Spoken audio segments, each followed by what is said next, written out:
at some point, and that left only one option. Take him out first. This is him. This is the guy. My quarry approached, and when the moment was right, I struck. Oh! I knew he'd be able to counter my every move if I just did what he had taught me, so instead, I did exactly the opposite. I beat him with a baseball bat. I am Shelby Cross! Do not ever attack me! Now, folks, I acknowledge that this man may have never been a threat, but a potential threat is just as dangerous as a real one. I don't play games with my life, and neither should you, and that's it. This is the Onion News Network.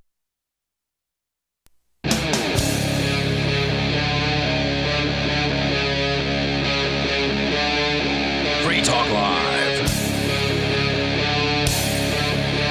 This is Free Talk Live, and you can bring up anything that you want. You can dial in toll-free. Our number here is 855-450-FREE, 855-450-3733. Also, we've got the Discord on-air call-in line rooms that are available to you at discord.lrn.fm. You will need the Discord app in order to use those rooms, but you will sound almost like you're sitting here in the studio with us. And tonight, it's Ian. And Conan. And Daryl. Coming up, the latest on Venezuela. They made the big switch about 9 days ago to their new sovereign bolivar, and we've got some initial results. It's probably not going to work out real well for him, but we'll get into So why. has inflation already hit 500 bazillion%? Now the sovereign bolivar is worthless? We'll get into that, get into why. But Daryl, you actually had an update on a story that we had covered previously here on Free Talk Live, which was about Comic-Con. Now, was this the Comic-Con? Because there's a bunch of different Comic-Cons. But there was a really big one. I think it was in San Diego where Correct. They actually, was this the one where they banned cardboard weaponry? No, I think that was Salt Lake. Okay, which one was this? What happened in San Diego? So San Diego is the big Comic-Con. Right. It's the one that likes to use just the name Comic-Con. Oh, didn't they sue the other Comic-Cons or something? Yes. Okay, and that's what that here's was. the update. Okay. And Comic-Con is a hyphenated word that is very important for this story. It's hyphenated when they use it? Yes. Got it. Very important here. This comes Sounds like from it's going to be a court decision. comicbook.com. They say expect major changes coming to comic conventions across the country as a recent court ruling gave Comic-Con International, Comic-Con hyphenated, also known as San Diego Comic-Con, a decisive victory in usage of the name. According to a report from Hollywood Reporter, a California federal judge placed an injunction on the phrase Comic-Con without a hyphen in a bitter court battle between the San Diego Convention and the Salt Lake Convention. San Diego Comic Convention faced off against the Salt Lake Comic-Con organizers Dan Farr and Brian Brandenburg in court last year, where the jury found Salt Lake infringed on trademarks with the usage of the phrase. Salt Lake was not found of willfulness and was only ordered to pay $20,000 in corrective advertising. Only? Jeez. Well, I think San Diego Comic-Con was seeking like millions of dollars for you used our thing with that hyphen. We own that hyphen when it's put between the word comic and con. It was Phoenix Comic-Con that banned the prop weapons. Okay.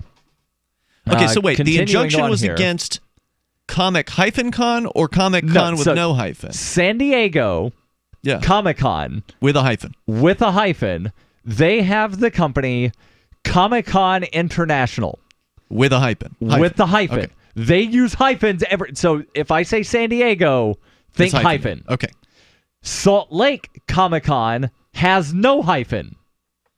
But San Diego was claiming basically like all variants of the word Comic-Con. Mm-hmm. And let me continue with the article But the here. injunction was against the one without the hyphen? Hold on. Let me continue. Yeah, please. This is very hard to... After requesting a district judge to start a new trial, the judge issued another blow by upholding the order and putting the injunction in place. Salt Lake Comic-Con was ordered to pay $4 million in attorney fees and court costs, even though the original decision was that they only had to pay for corrective advertising for using the Comic-Con name without permission of San Diego. Hold on. So the decision was $20,000, but then became $4 million? That's this the same judge? what it sounds like. What? Yeah, This is the crazy. article here from comicbook.com doesn't specify if the two rulings were God. from the same judge or not. These petty, I know there's more to the story, but these petty people. I mean, the idea that Salt Lake Comic-Con is going to somehow be a threat to the San Diego Comic-Con, the one that's With been a around, hyphen. the one that's been around forever, the one that ostensibly started the Comic-Con thing. Whether that's true or not, I don't know. They just trademarked it, but they didn't trademark it originally. They waited until there were a bunch of Comic-Cons before filing a trademark. All right, which is the Comic-Con that's getting sued? Salt Salt Lake. So why, Salt Lake is getting sued by San Diego. Okay, my question is, why wouldn't every other Comic-Con, including the one we have here in Keene, why wouldn't they also be thrown into this? Oh, you're trying to logic here. Well, maybe they will be. Maybe they went after Utah for whatever reason. Maybe Utah's We're making popular. an event. We're making an example out of this one that is starting to get bigger than we want them to If be. you file suit against one Comic-Con and get a judgment in, it was federal court, right? Yes. You get a judgment in federal court in that district or whatever, then you've got some precedent in that district, and then you can go and file suit against or not. You don't even have to file suit. You can just send a threatening letter. But if you've gotten money, it might be worth Send filing a threatening the suit. letter. Hold on. Send a threatening letter. Demand a settlement. Citing The case, right? Case. Right. And then, we don't want to deal with this. It keeps it simple, Conan. You don't want to take a bunch of Comic-Cons to court all at once. You Right. take just one of them, you get your decision in your favor. And then what you could wind up doing is, hey, we're not going to, make you change your name. Just give us $1,000 licensing fee. You give us something, and then we won't take you to court. It's just going to be easier for you to give us. If they just got $4 million in attorney's fees, they're going to want a lot more than $1,000. They're not getting more than $1,000 out of Keene. They're not getting more than $1,000 out of That's true. A lot of these really small ones. You know what? We don't want to deal with the court cost. Here's money. Go away. Continuing on What's your here. source on this again? Comic book? Comicbook.com. And they cite the Hollywood Reporter, and they have links to various things throughout. The injunction includes phonetic phrases such as Comic-Con with a hyphen, Comic-Con spelled with a K, so COMIKON. Wow, man. And has already caused conventions across the country, caused conventions across the country. Salt Lake Comic-Con had already rebranded as Fan X Salt Lake Comic Convention. Phoenix Comic-Con became Phoenix Comic Fest in 2018 and is rebranding once more as Phoenix Fan Fusion for 2019. The ruling states that the Salt Lake organizers cannot use the terms on social media, nor can they advertise the phrase formerly known as Salt Lake Comic-Con. They are, however, not required to destroy already made merchandise and marketing materials with the term, which is a minor victory for them, considering that the convention is September 6th. Judge Battaglia also refused to stretch the injunction to include the phrase comic convention. So San Diego... He did not stretch it to that? Right. San Diego wanted to make sure that nobody could use the phrase comic convention without their permission. And the judge says no. The judge denied that request. But it's all so arbitrary. It's all so ridiculous. Of course it's arbitrary. Con is an obvious... Convention. It's a truncation, a shortening. This is English language. It's not like Nike or something. This is English. I mean, this is one of the most insane intellectual property decisions that I've heard of in recent years. The article here concludes by saying that this victory, if upheld on appeal, could wind up causing San Diego Comic-Con to take on the biggest challenger, New York Comic-Con. My God. New York does not use the hyphen, by the way. But that doesn't matter, Daryl, because it was all... I don't even know why you focused on the hyphen, because the ruling said...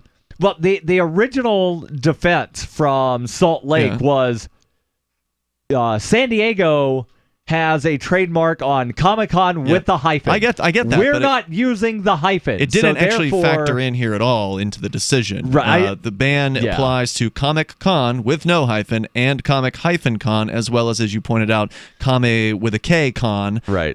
So that's not really as big of a deal. And it's terrible news. I mean, when I thought you were bringing up the hyphen as an issue, I thought you were going to say that the judge actually ruled in Utah's favor in their argument, but no, it's absolutely a defeat for any minor tweaks to a trademarked name, and that's unfortunate. Yeah, and I'm not sure if New York or San Diego is older, so that might wind up. Well, doesn't it matter who registered first? Possibly, I bet maybe. it does. More coming up here in moments. The toll-free number, if you want to comment on Comic-Con, can we say that on the air without giving a licensing fee? From the second letter of Captain Mark. Any pirate knows that commerce is communication. Markets condense oceans of information into a single price. Innovations in communication are circumventing the scrutiny of the Crown. This signals a change in the coin of the realm. The Crown uses digital currency to surveil, censor, seize, and destroy wealth at will, so pirate currency must protect us from this weaponized money. We need to move funds further, faster, cheaper, and without third-party observation, basing decisions on an accelerating flow of information. So pirates require nearly instantaneous transactions with no arbitrary limits on volume or artificial influences on fees. Most importantly, a pirate currency must preclude centralization. Otherwise, it will become another link in our chain to the Crown. A superior currency will result in the obsolescence of the coin of the realm and the extinction of the Crown itself. Trade above the grid. Join us at pirateswithoutborders.com. I've said it many times on air, and I'll say it here. The New Hampshire Liberty Alliance is one of the most important organizations for freedom in the world. New Hampshire is ground zero for freedom, and the NHLA is the best organization at promoting effective liberty activism. This ad is sponsored by Free Talk Live, and I, Mark Edge, am a lifetime member because I believe in the NHLA. Please check them out at nhliberty.org. Not everyone can move right now, but you can support the cause. Donate top cryptocurrencies or old-fashioned U.S. dollars, nhliberty.org. Visit their website and see what they're all about, nhliberty.org. Zencash has changed their name to Horizon to better represent their transition from a cryptocurrency to a pioneering platform that protects consumer data. They're working towards the day when anyone will be able to build privacy-based applications on the Horizon platform and generate income from them. This will allow Horizon to bring thousands of real-life services to the community, services that provide freedom, utility, and privacy. Learn more at horizon.global and join the Horizon community, HORIZEN.global. So the protection of life, liberty, and property is what the Free State Project is all about. But it's an effort to move 20,000 people who understand. It's about demonstrating to the entire country that, yeah, we can have a free market, a truly free market. Making it just a freer, great place to live. It's the world's largest voluntarist libertarian community, and it's only getting bigger. That's amazing. To be able to move to a place where other people passionately believe in being free and independent. What the Free State Project is managing to do, though, is to put their money where their mouth is. Physically getting up across the country and saying, let's go someplace and let's demonstrate the power of these ideas. There's a lot of kind of philosophy that surrounds liberty. There's a lot of thinking about it and talking about it. But here in New Hampshire, people are doing it. 101 Reasons Liberty Lives in New Hampshire, a documentary by Free State Project Early Movers. Watch it free at 101reasonsfilm.com. 101reasonsfilm.com. LRN.FM is proud to announce our official listening apps for Android and iOS devices. Now you can easily tune into our streams anywhere, anytime on your smartphone or tablet. Just visit apps.lrn.fm or search for LRN.FM in the Android or Apple app stores. Please download, rate us 5 stars, then share the link on your social media and let your friends and family know how you're listening to LRN.FM. Download it now, free at apps.lrn.fm. So you've signed the Shire Society Declaration and are planning your move to New Hampshire to be around more liberty-oriented people. Next, sign up for the Shire Society Forum at forum.shiresociety.com. There are a bunch of people there who are already in the Shire, and they want to meet you. If you're already in the Shire physically, you should also come by the forums. Remember, not everyone uses Facebook. New people are signing up for the Shire Society Forum every month, so drop in and say hello at forum.shiresociety.com. Join the LRN.FM Discord for live chat 24/7 at discord.lrn.fm. That's discord.lrn.fm.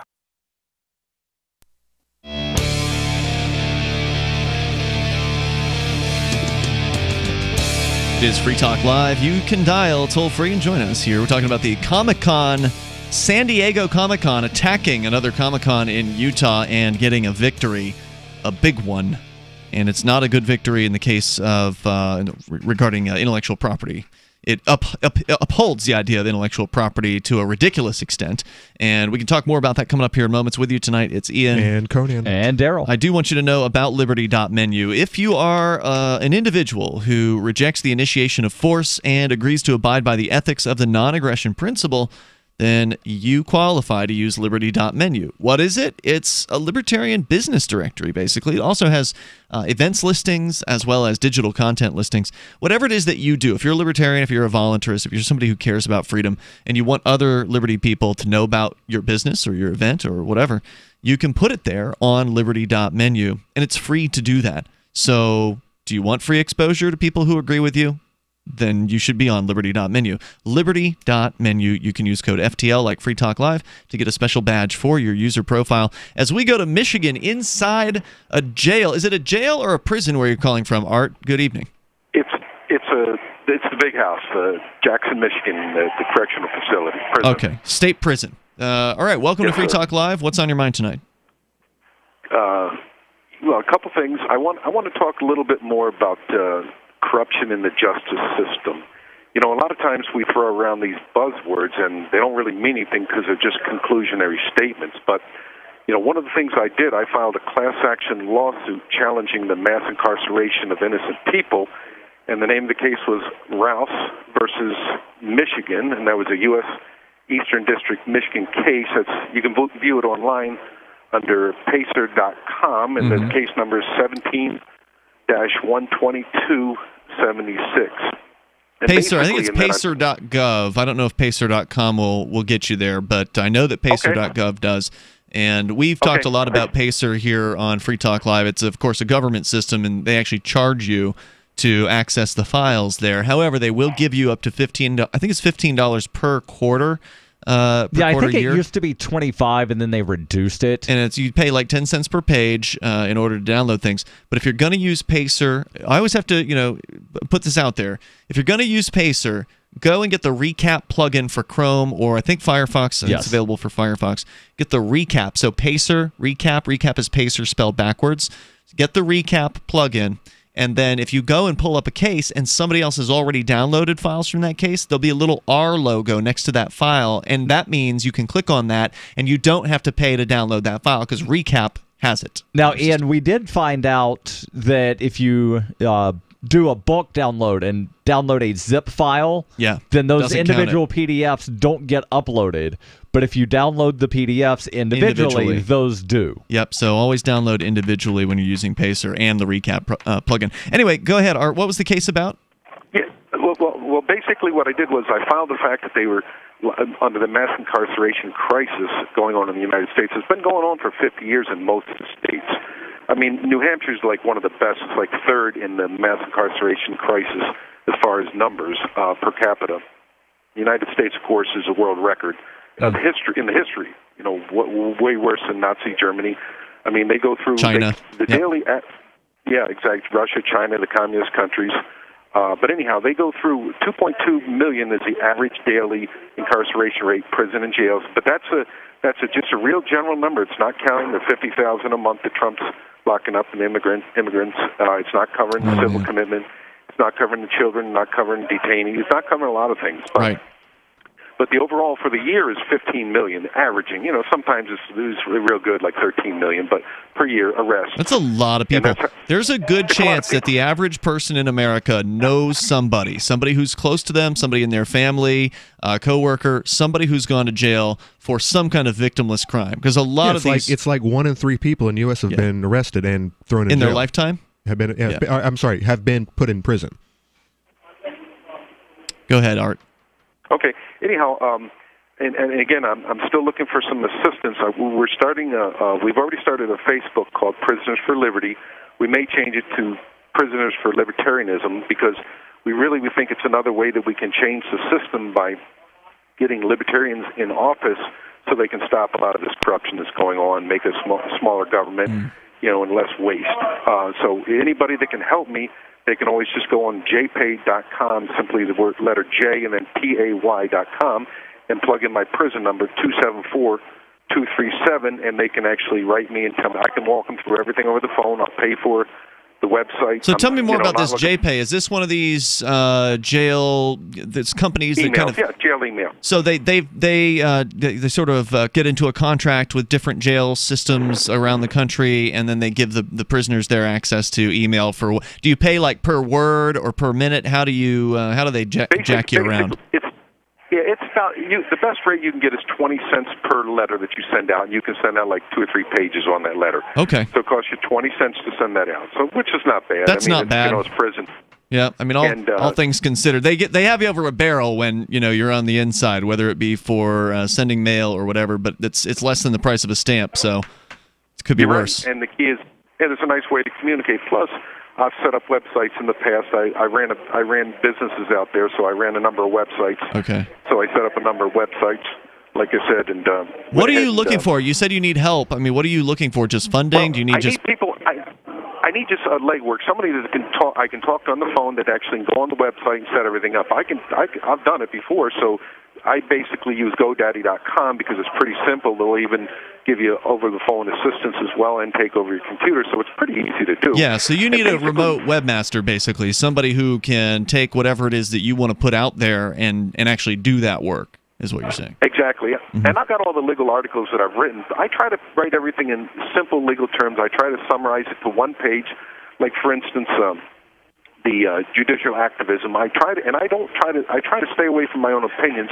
I try to cite law reviews and everything so I can support everything that I'm talking about with facts, because I'm not making the stuff up. And most people, they can't believe what's going on because it's too far-fetched. And when they hear it, it's like, no, that just can't be so. So I want to back up everything with facts so that people can see that I'm not just making this stuff up. Right. The mass incarceration is a huge problem here in the United States, and I think you're right. Some people do still have their heads in the sand on the issue, but ultimately, the facts are there, and they're pretty ironclad, and they're pretty horrifying of innocent people being locked up. So it's JPay, like jailpay, jpay.com.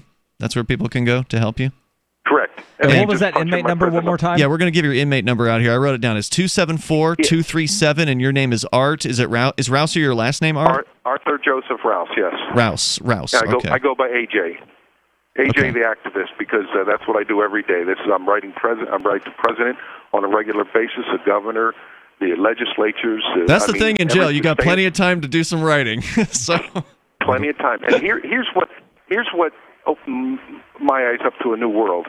When I started studying law reviews, when I started studying the legal scholars documented on these different things, it blew my mind back. I mean, some days I get sick to my stomach when I look at, like, for instance, the drone strikes that they're doing in 6 other countries where they're killing kids. It's hard. Speaking of killing kids, Daryl's got a story tonight about cops shooting some young guy, and actually the cop got found guilty, which almost never happens. Art, keep us in the loop as to how things develop. I appreciate the call from the inside, and I wish you the best. So there you go, jpay.com if you want to reach out and touch Art. He's in prison. He needs some help. Working on a Liberty project for prisoners. 274-237 is his prisoner number, jpay.com, 274-237. We'll continue here in moments. You can bring up what you want here on Free Talk Live. Hunters, anglers, campers, and survivalists. Get back to nature. Expand your horizons with the highest quality, most versatile, unique slingshots and sling bows on the market at slingbow.com. Sling bow products are compact and models start from just $17.98. They're perfect for your bug out bag or storing in your vehicle. Give yourself and your loved ones the excitement and tradition of sling bow. A new frontier in archery and truly modern twist on this primitive survival tool. Feel the thrill only at slingbow.com. If you like alkaline water, or know someone that does, you're going to love the Dylan Living Water Bottle. It creates alkaline water on the go while reducing plastic waste and saving you money. Made with surgical-grade stainless steel, the Dylan bottle increases the pH up to 9 to deliver both alkaline and antioxidant water anywhere you want it. Alkaline water is healthier, tastes better, and can even boost energy. The Dylan bottle makes it easy and affordable to be healthy and achieve optimal hydration. Get your Dylan bottle today at dyln.co. That's dyln.co. Never, ever send a follow-up email asking, "Did you get my email?" Email 101. If it didn't bounce back undeliverable, it got where you sent it. And avoid transmedia pestering, like calling to ask, "Did you get my email?" or emailing to say, "I left you a voicemail." If your emails and voicemails aren't being acknowledged, your problem isn't technology, it's technique. Is your message concise and understandable? Have you boiled it down to seem as relevant as possible to the recipient? In other words, is it the opposite of spam or junk mail? All of this really matters if you're a job seeker. But even if you're not, with money and attention so scarce now, effective communication skills have never been more important. For more tips, hit survivalspeech.com. I'm Holland Cook. The new 4th edition of Healing Our World, The Compassion of Libertarianism, will take your understanding of liberty to a deeper level and has over 1,300 updated references, new cartoons, and a foreword by Dr. Ron Paul. With discounts for multiple book purchases, the 4th edition of Healing Our World is a great gift for the liberals, pragmatists, environmentalists, and Christians in your life who think libertarianism is cold-hearted. Get yours today at healing.freetalklive.com and use promo code FTL for a $5 discount. There are lots of ways to listen to Free Talk Live. Our podcast has been around since podcasts began, and now the FTL feed is loaded with content besides our full show archives. Did you know that we make it easy for you to customize your podcast subscriptions? We have different feeds, one that includes only our full shows, one with just the Daily Digest, and one with just the Edgington Post. You decide what you listen to. It's quick and easy to customize your feeds at feeds.freetalklive.com. That's feeds.freetalklive.com. Free Talk Live. You guys are just penguins. You're lemmings. I'm a penguin. I'm a lemming. Walking off the. Do you know what a lemming is? Yeah, well, it's a little rodent that people claim jump off of cliffs. It's not a rodent. It's a penguin, and you just walk off. Lemming's a penguin. That's a new one. They're penguin Yeah, it is. I'll It's check a it out. penguin, dude. No, it's and not. You just walk It's a little off the rodent. cliff. You're rigged. It's rigged. Hold on, Mark is correct. A lemming, according to Wikipedia, is a small rodent. It is found usually near the Arctic. Together with voles and muskrats, they make up the subfamily. She was really just confused. It doesn't make a difference. So what? It's a They're little related to rats, mice, hamsters, and gerbils. But they do jump not off penguins. But they do jump off cliffs, don't No, they? they don't. They don't jump off cliffs. It's an analogy. Oh my God! You didn't live. You guys are too young. Beverly, you turned my world upside down. Lemmings don't jump off cliffs? Man, They do in the video game. Free Talk Live, 7 nights a week from 7 to 10 Eastern, live on the Liberty Radio Network at LRN.FM. You're listening to the best liberty-oriented audio streamed around the clock, on the air and online. This is the Liberty Radio Network at LRN.FM.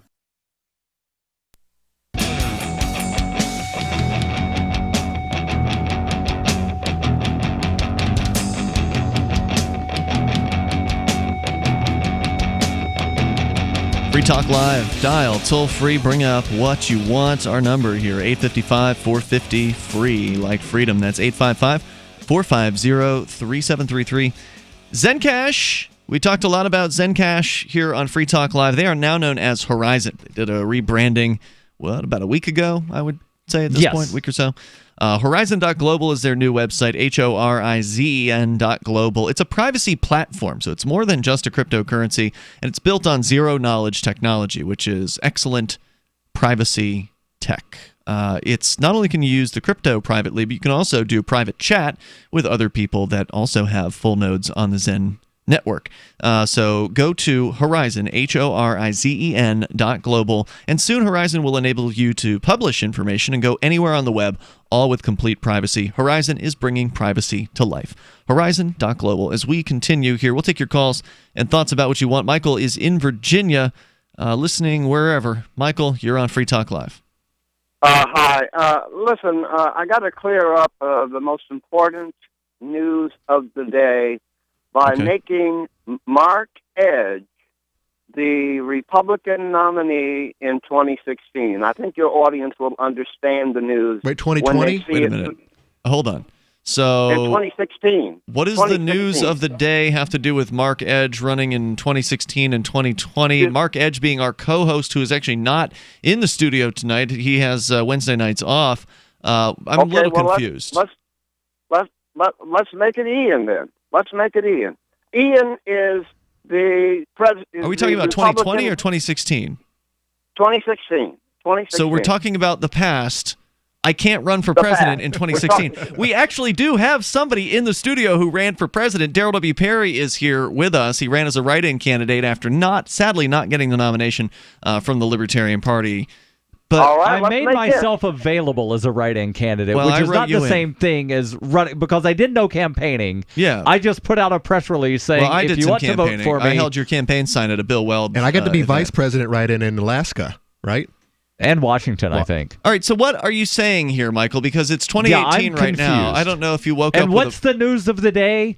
Wait, is this a hypothetical? Are you trying to throw? I don't know. Okay. I'm so lost already. Go ahead. Are you there? Yes. Okay. What's Are Mr. you there? Perry's first That's an name? important question. Who? My his first first name is name? Darrell. Darrell. Okay. Darrell, here's the situation.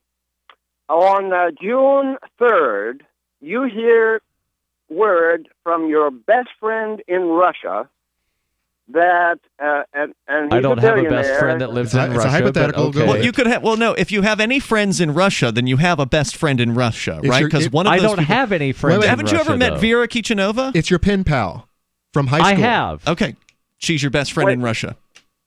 Okay, like we barely know each other, so I wouldn't say. Do you like, know friend. anyone else in Russia? Not to my knowledge. Okay. But go ahead with your weird hypothetical, and I will say it again. I absolutely hate hypotheticals. But what Let's is the do it. news of the day? Go ahead. I'm I still am curious about what the news of the day is. You'll never get to it, but let's I find out. am substituting your mind for Donald Trump's mind. That's not so that fair, your but audience okay. can understand. Okay? So now listen. All right, June in that 3rd case, you're fired. Okay. June 3rd, 2016, you learn the following. You learn that your best friend in Russia, the billionaire, whose last name is Agalarov, has sent word that he has dirt on Hillary Clinton that incriminates her, and your best friend in Russia also has a best friend. He happens to be the equivalent of Russia's Attorney General. Now, that's June 3rd. 6 days go by for a meeting to deliver this information into the hands of your son, Mr. Perry Jr., okay, Mr. Darrell Jr.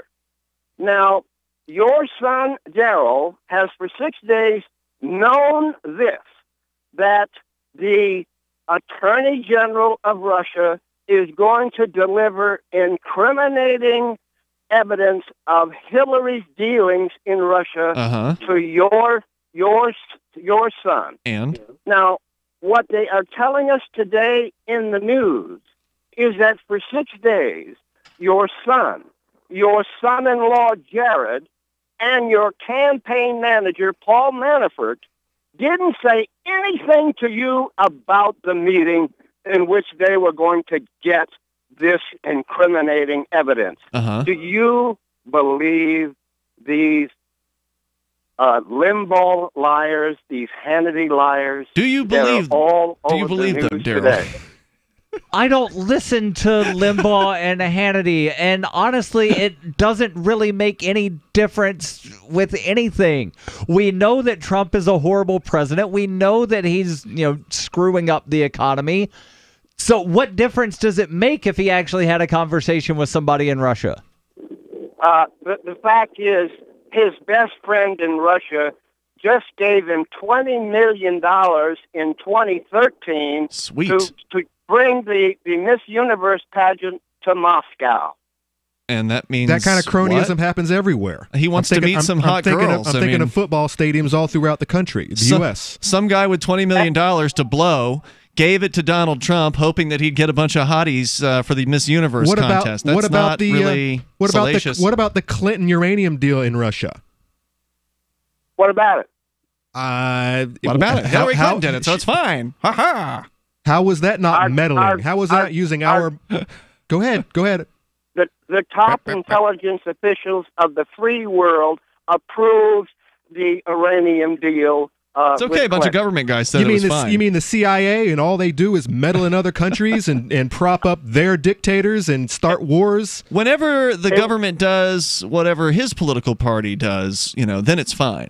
But if it's done all of NATO and Israel and a lot of other countries were involved in saying, yes, other go governments ahead, do it. said it's okay, so therefore it's totally fine. Because you can trust governments, right, Michael? Well, I'll tell you why it was a good idea. If you want to know why it was a good idea to let that deal go through, because it was better than letting the Iranians enrich their own uranium. And the fact that Putin said we can hold it reliably and see that it doesn't get into the hands of terrorists, that was a reasonable exchange, yes. So Putin's fine when he's dealing with Hillary, but if Putin's dealing with Trump, then he's a problem. Okay, thanks for the call tonight. That makes total sense. The toll-free number here, 855-450-FREE. That's 855-450-3733. Ah, yes, the mind of a partisan person. Hey, if you're worried about the wrong president getting control of all this power, I think you're looking at this equation in the wrong direction. You should be worried about all the power that our government and these intelligence agents actually have. Right. Not who is actually the executive in charge of all this. But he trusts Hillary. He trusts these other governments. Okay, well, I didn't. Well, of course not. I mean, no sane person should trust a politician. Right. Especially Hillary. Right. Well, especially Hillary, especially Trump, especially all these guys. I mean, these are people who are in search of the most powerful position in basically the known world. Right. I mean, there's some pretty powerful positions out there. I'll give you China and Russia are definitely very powerful as well. One of the most powerful positions in the world, in charge of the world's most powerful military, et cetera, et cetera. These people are sickos from top to bottom. They're psychopaths. Right. There's one type of person who runs for these types of positions. Right. I mean, why somebody his age, I mean, he doesn't sound like a young lad, hasn't figured this out yet. The fact that, look, I can excuse an 18-year-old, a 20-year-old, or whatever for not knowing, right? They hear, oh, free things, government, free tuition, free this and that. They don't know what socialism is. They don't know economics. They went to government school. I can forgive them. But if the government continues to pull the wool over your eyes, 4 years, 8 years, 12 years, just every 4 years they keep pulling the wool over your eyes and you can't see crystal clear that these people are scum from top to bottom, whether it be Republican or Democrat. These people are bad news. And there's very rarely an exception. I'll give an exception for Ron Paul. I can't think of any other federal exceptions there. Toll-free number is 855-450-FREE, 855-450-3733. There's more to say about Comic-Con coming up. The Bitcoin.com wallet is a simple and powerful full-featured wallet that allows you to send and receive Bitcoin, BTC, and Bitcoin Cash, BCH, with anyone, anywhere in the world. It supports both single and multi-signature wallets and is available in multiple languages. The Bitcoin.com wallet is available on Windows, Linux, Mac, Android, and iOS devices. Use the Bitcoin.com wallet to buy, send, store, and receive both Bitcoin, BTC, and Bitcoin Cash, BCH. Learn more at wallet.bitcoin.com. That's wallet.bitcoin.com. What's more profitable, running your business or doing bookkeeping? Doing your business, of course, but you want to keep your books so that you can maximize your tax savings, right? What if I told you that there's a person that's a bookkeeper, accountant, and law school graduate that's also a hardcore libertarian? My name is Melanie Johnson, and I hate the state. I will aggressively help you to minimize your tax exposure and maximize profits, all while staying within the law. Melanie's your best choice for your taxes and bookkeeping needs. Go to tax.freetalklive.com and check out our website, tax.freetalklive.com. If you owe any money to the IRS, you need to call *1234. That's *1234. Uncle Sam has the power to make your life miserable. You could stop the IRS collections process right now by calling *1234. When you call the Tax Defense Center, you'll get free information on how you can reduce or eliminate your back taxes, including penalties and interest. *1234. *1234 could save you thousands on your back taxes. You could also be helped if you have unfiled returns, a tax lien, wage garnishment, bank levy, or if you have entered into a payment plan and can't make the payments. It's your hard-earned money. Stop Uncle Sam right now. Make the call that could help you end the worry today. *1234. That's *1234. *1234. *1234. Is spreading the message of liberty, cryptocurrency, and peace around the globe worth $2 per month to you? As you may already know, in addition to our internet feed, LRN.FM broadcasts on free-to-air satellite across North and Central America, as well as Sub-Saharan Africa. And we've been available on satellite for free 24/7 since 2010. The LRN.FM free-to-air satellite signal is reaching some of the most oppressive regimes in the world, and there's no doubt our ideas are making an impact. You can learn more about the channel's impact by watching the 3-minute video at fund.lrn.fm. If you'd like to help free minds globally with our ideas of liberty, cryptocurrency, and peace, you can donate as little as $2 per month via fund.lrn.fm. You can help us continue and expand our satellite broadcast to multiple continents. Visit fund.lrn.fm today, and thank you for your help. Don't forget to share the link on social media. That's fund.lrn.fm. LRN.FM now has a Discord. Discord is a free text and voice chat platform, and we now have our own server with a bunch of channels at discord.lrn.fm. You can join other listeners as they chat about various things during our live shows, or anytime, day or night. Discord software is available cross-platform, so you can have it on whatever device you want and take your chats anywhere. Join our Discord at discord.lrn.fm. That's discord.lrn.fm. Cell 411 is a free app for Android and iOS that replaces government-controlled 911. Cell 411 allows you to preset a group of friends or private organizations to show up at any emergency. Cell 411 is a nightmare for the state because it proves their so-called services aren't needed. Cell 411 has had thousands of installs, and of course it's covered by the BIPCOT no government license. Cell 411 because your friends won't shoot you when you're in trouble. Without the government, who would build the emergency services? You and Cell 411. Get it today at getcell411.com.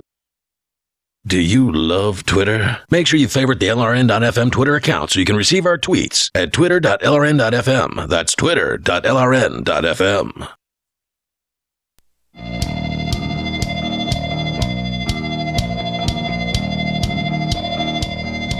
This is Free Talk Live.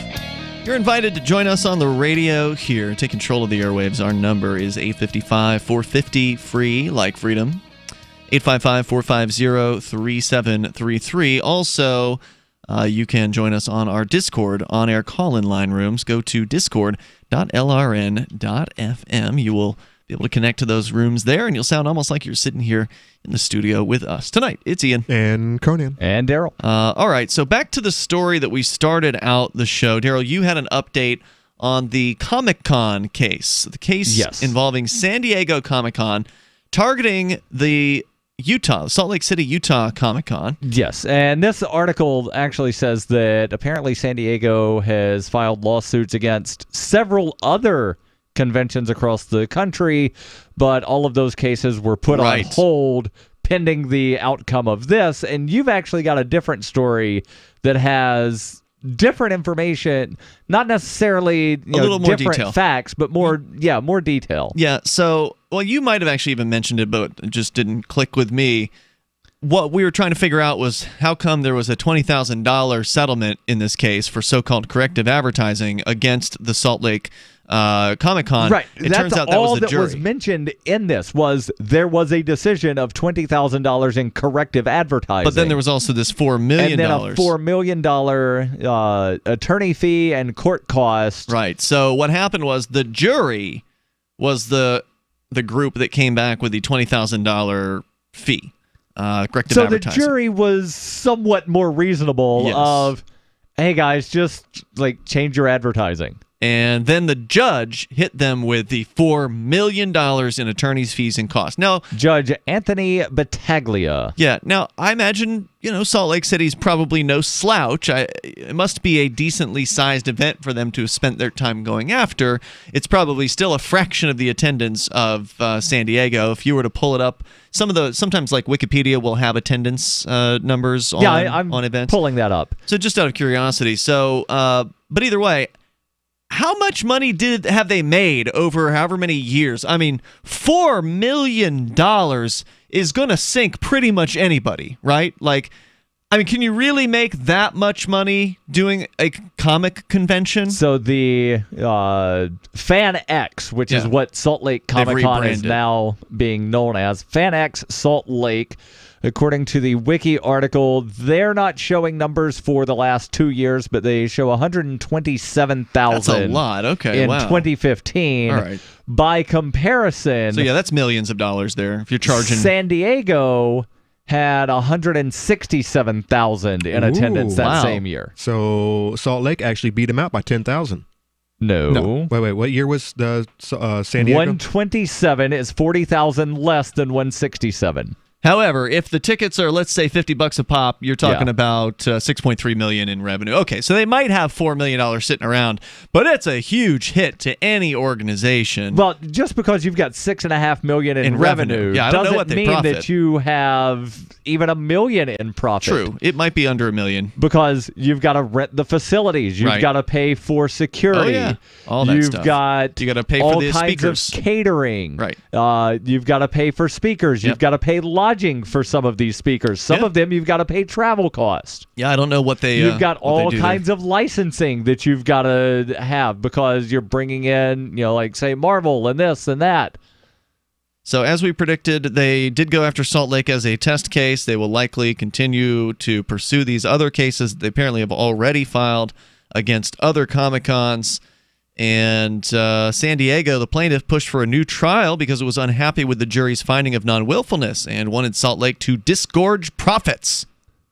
Disgorge profits. It sounds like they want them to cough it up, right? Like to stick their hand down their throat and forcibly puke up some profits. Right, and see, that non-willful, that's where the hyphen comes into play. Ah, okay. So even though, the court ruled against Salt Lake, it was you didn't willfully infringe because you didn't use the hyphen, which San Diego has trademarked. Yeah.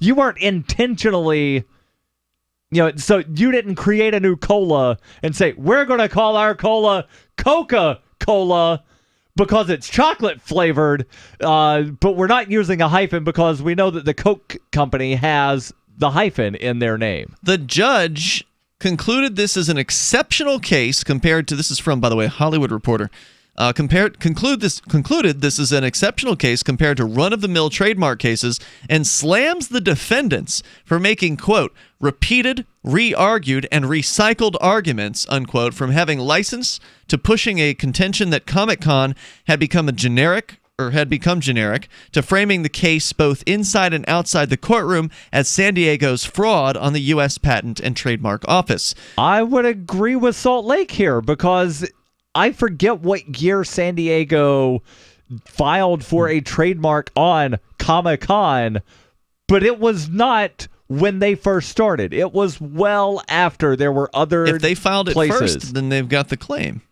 Just because you file a claim doesn't mean it's a legitimate claim. I'm saying that the Trademark and Patent Office should not have granted the trademark.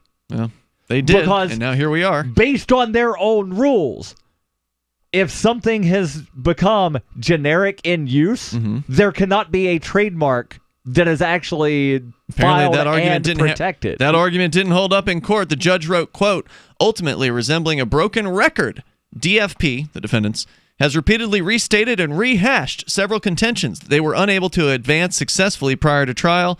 This type of cyclical motion practice is, let's talk about legal terms there, cyclical motion practice is objectively unreasonable and has justified attorneys' fees under the Lanham Act. Bam! $4 million in attorneys' fees. Talking about generic, the Comic-Con being a generic term, I'm looking at Wikipedia and a list of all the Comic-Cons across the world. Yeah. And out of the 40 that are listed here in the U.S., 90% of them are something Comic-Con. Yeah, this is a but huge I mean, even in attack. other countries, Comic-Con Russia. Yep. There are two East European in Toronto. Comic-Con. I mean, everyone uses this. It's not just our country. It's, wow. These people are awful. This judge is awful. The judge is awful, and San Diego Comic-Con is awful as well. Yes. Using this tool, the power of government to defeat its competition. I hope that I don't know anything about the comic book fans, and I'm sure they have very wide-ranging opinions on this matter. But I would hope that enough people boycott San Diego Comic-Con and refuse, because there's probably one in San Francisco. There's probably one. You probably don't have to go that far. What's going to wind up hurting San Diego? Vegas. No. Is I'm just saying not a fan boycott. If the content creators boycott. Oh, yeah. If they can't get Stan Lee or whoever to show up. If you don't have the big draws coming to your convention, you don't have a convention. You're not getting 100,000 people or more. Yeah, that's true. That's true. If you wind up having the WWE, which even though they're not comics, they go to San Diego, you get them to not show up. You get the movie theaters to stop showing up. You get HBO to stop showing trailers for all of their new shows.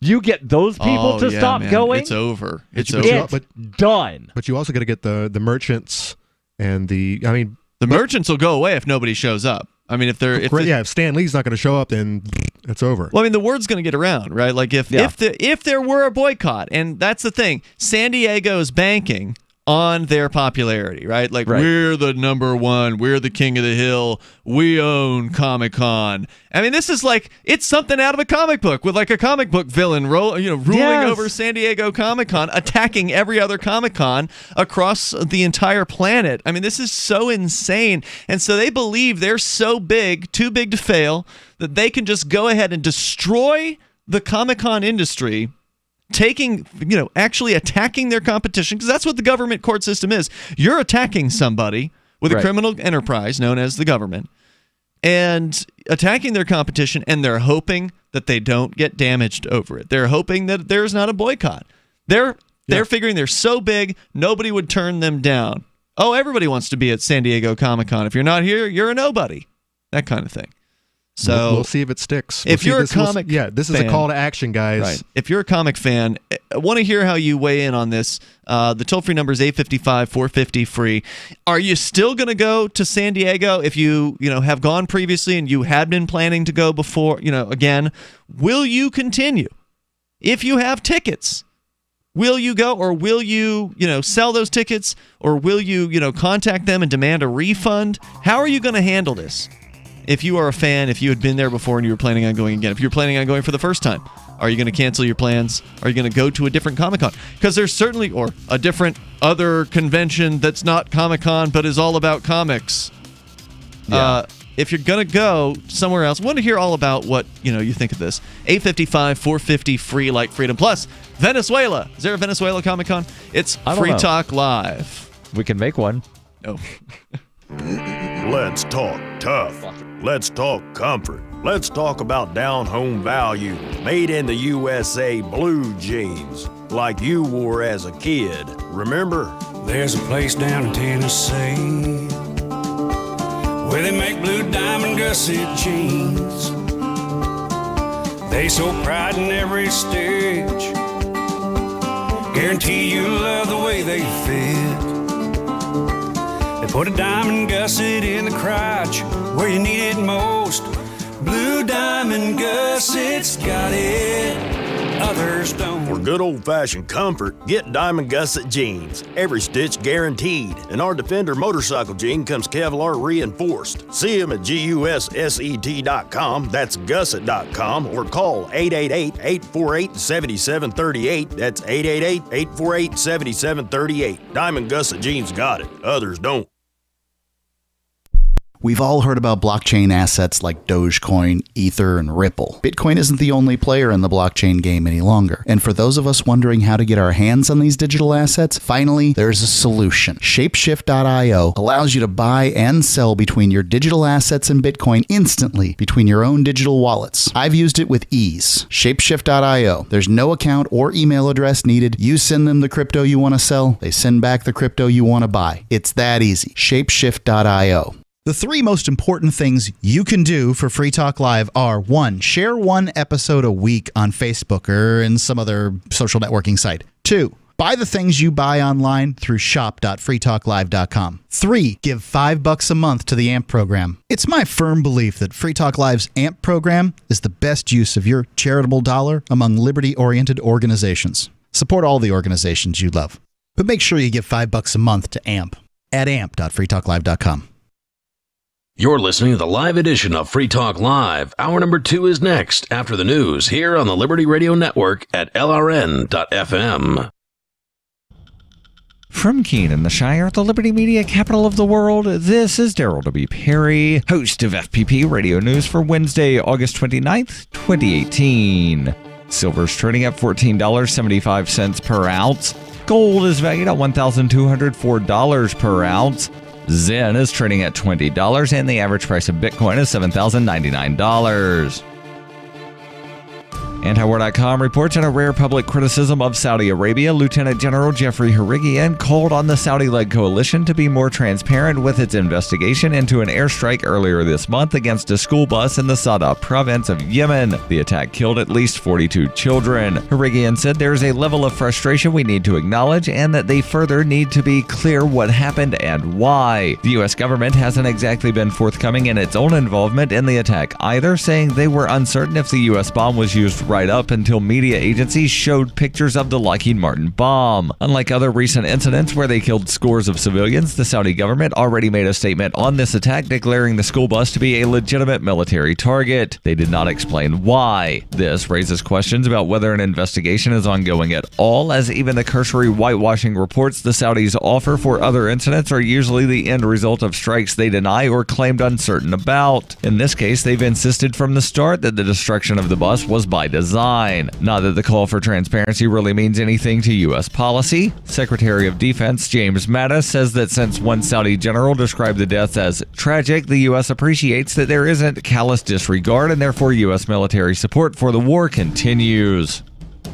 Zencash has changed their name to Horizon to better represent their transition from a cryptocurrency to a pioneering platform that protects consumer data. They're working towards the day when anyone will be able to build privacy-based applications on the Horizon platform. The unique spelling of Horizon is a nod to their heritage and recognizes that they remain committed to the vision that their project was built upon. Their coin and ticker symbol remain ZEN. Learn more at horizon.global and join the Horizon community. HORIZEN.global.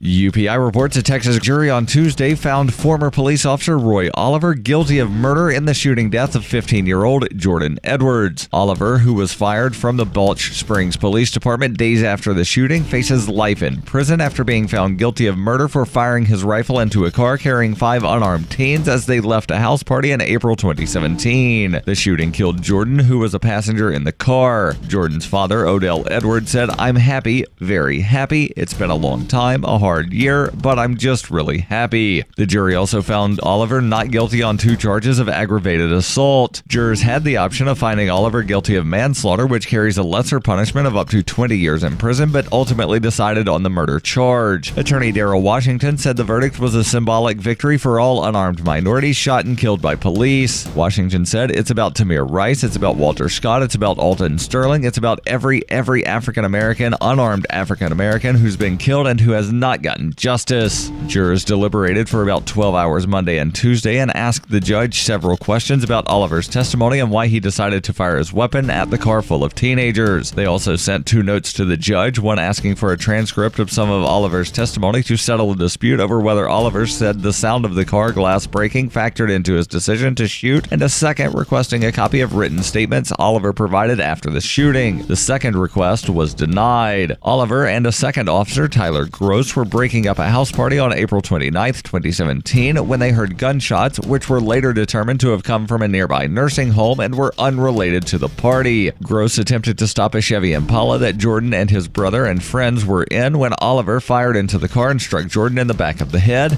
Jordan died at the scene. Oliver testified that he fired his rifle because he believed the vehicle was trying to hit Gross. However, Gross testified he did not believe the car was trying to hit him. Jordan's brother, Vidal Allen, was driving the vehicle and also testified he was not trying to hit Gross. He said he could not see that an officer was yelling at him to stop his car. A video expert said the first 2 shots came after the car had already passed Gross, and the final 3 shots came after it had passed Oliver. Lead prosecutor Michael Snipe said none of those shots could have done anything to protect Tyler Gross.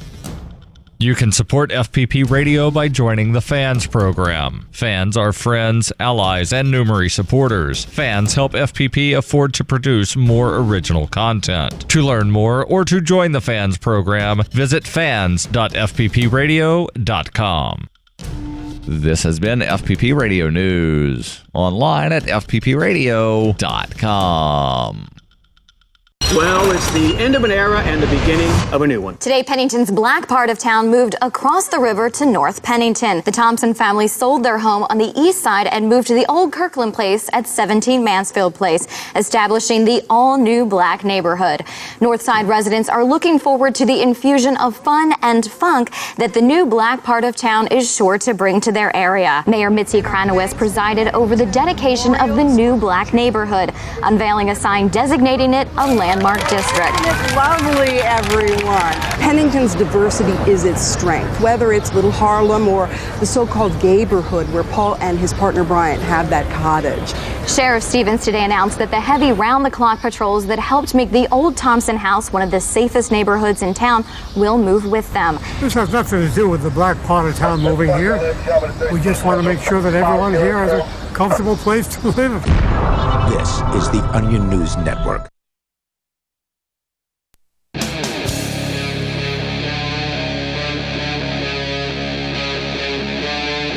Free Talk Live. This is Free Talk Live, and of course, you can bring up anything that you want. Our toll-free number is 855-450-FREE. We're talking about the San Diego Comic-Con lawsuit, which, sadly, they won.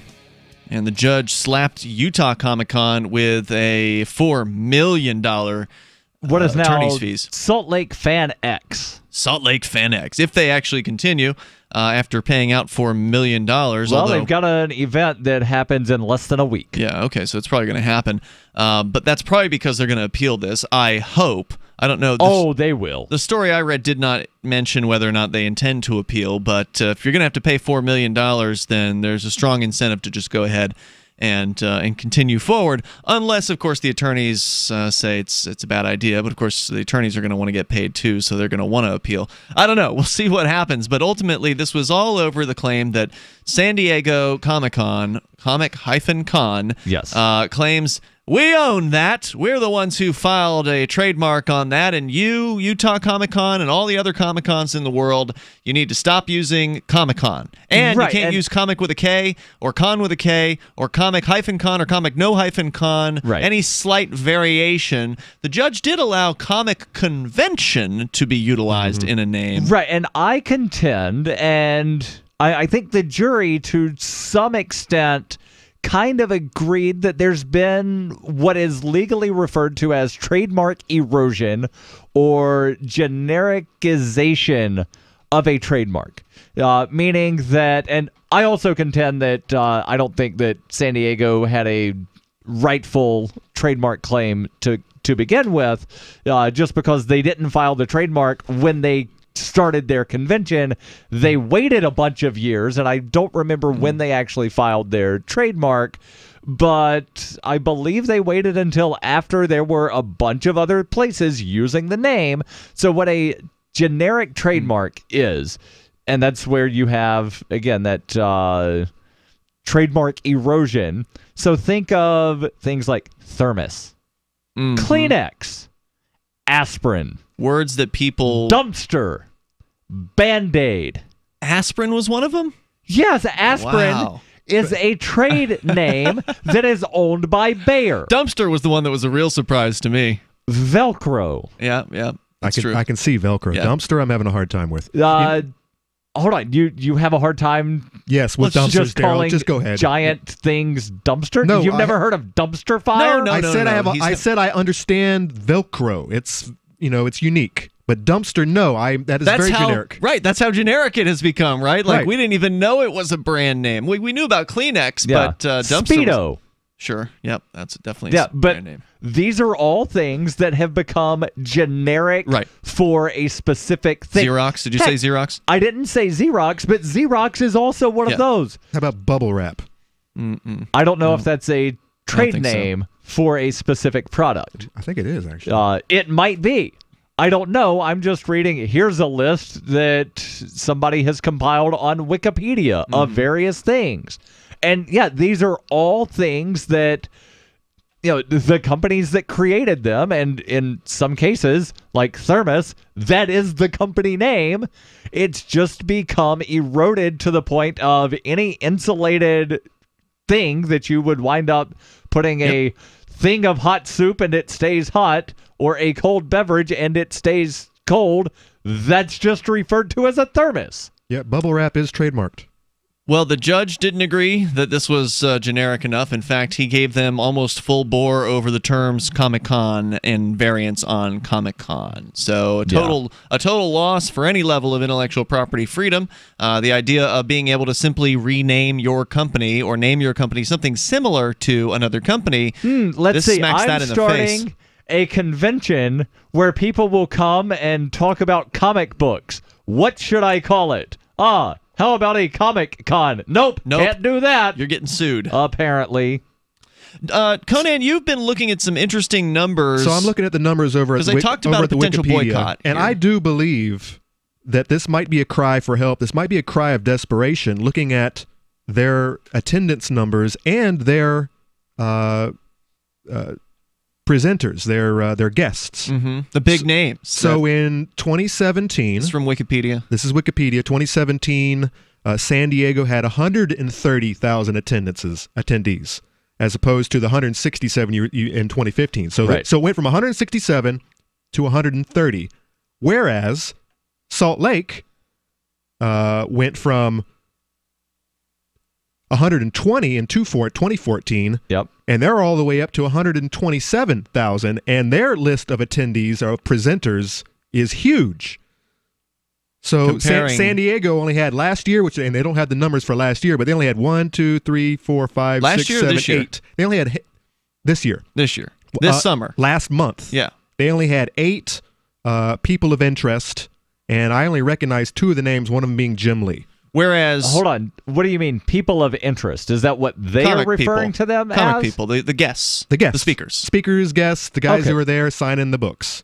The comic artists, the No. producers. I didn't know if that was a term that the San Diego Comic-Con had come up with for a specific set of people, is people of interest. No, that's just what or he was this saying. is just something that somebody has written in the That's article. just what Conan said. Okay. All right, yeah, well, comparing it to 2013, this is San Diego, their list is, there's almost a whole page of There's like guests. dozens of names in 2013. And then all right? of a sudden, something happened in 2014 where it's just... They filed a lawsuit.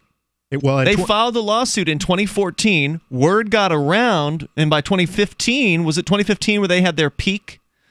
Right? Their peak numbers, Stan and they Lee. also had Stan Lee there that year. Right, the guy, the main Marvel Right, and- guy. Well, there are other things that have happened in San Diego as well, to where they've actually wound up expanding the convention instead of just having it in the convention center. It's, here's a bunch in the convention center, and here's the other stuff that's 3 miles down the road and stuff over here. So people are having to take public transit to get from one spot to another. But the numbers are down regardless. The numbers are down, and it could be because people heard about the lawsuit. Word got around, and now maybe they're going to start boycotting, and maybe some of the guests are boycotting. Now, we're speculating, but the numbers are what they are.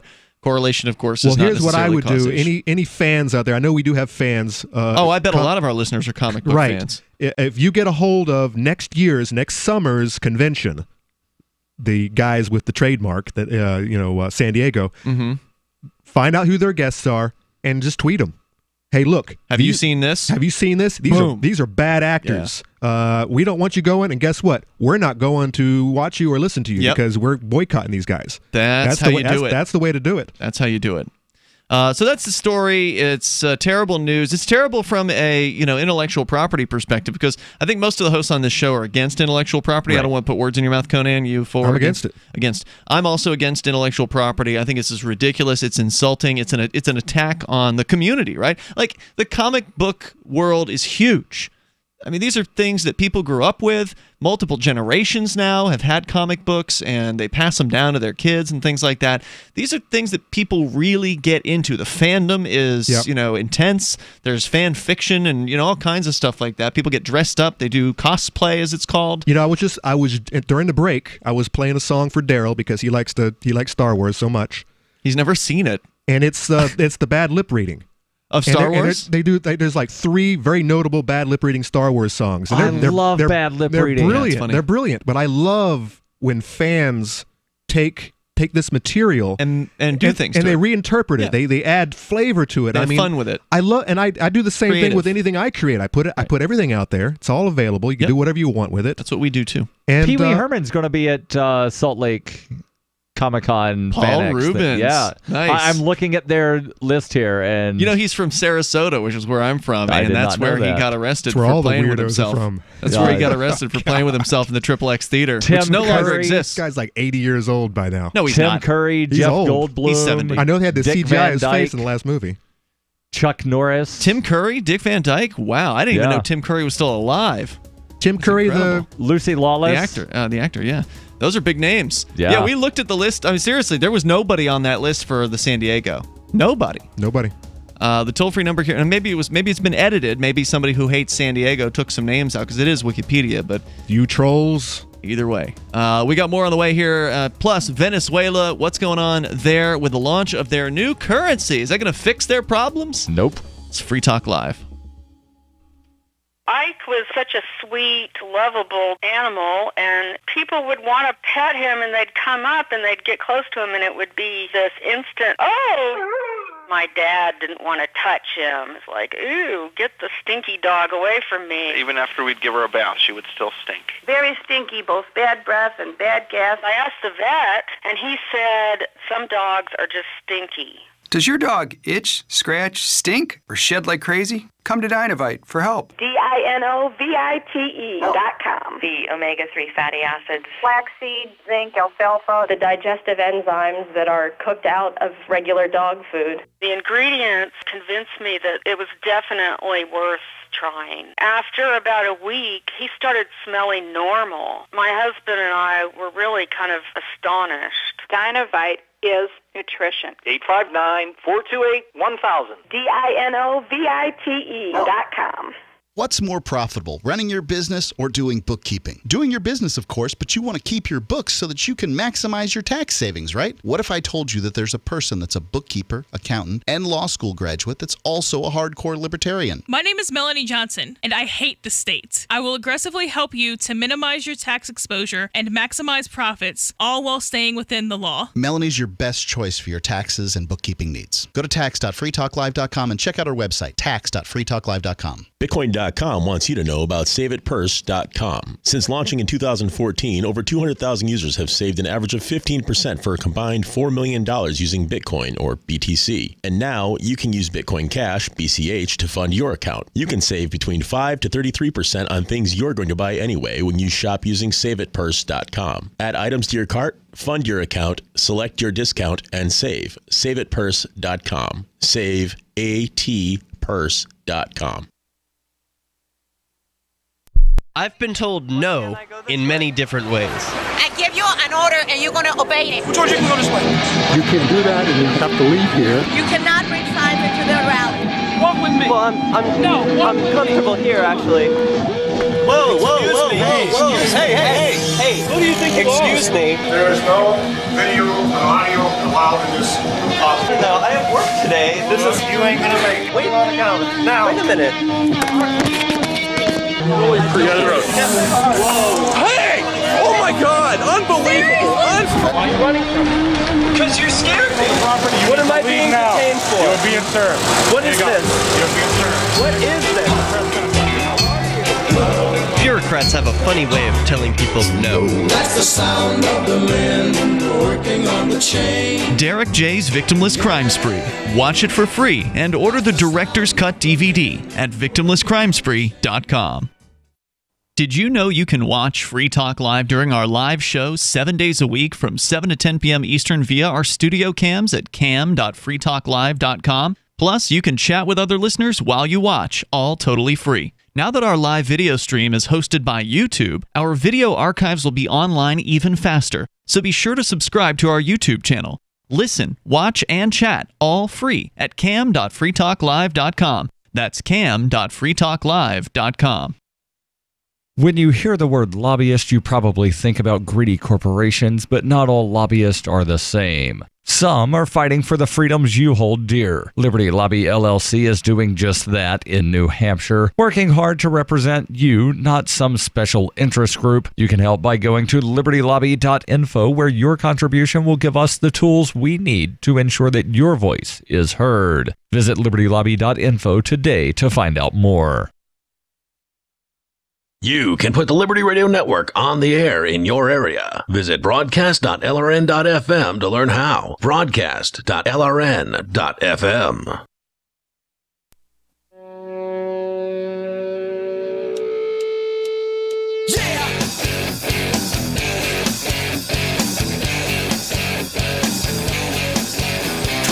Hey, it's Free Talk Live. You can bring up whatever you want here. The toll-free number is 855-450-FREE, 855-450-3733. We've also got the Discord on-air call-in line rooms.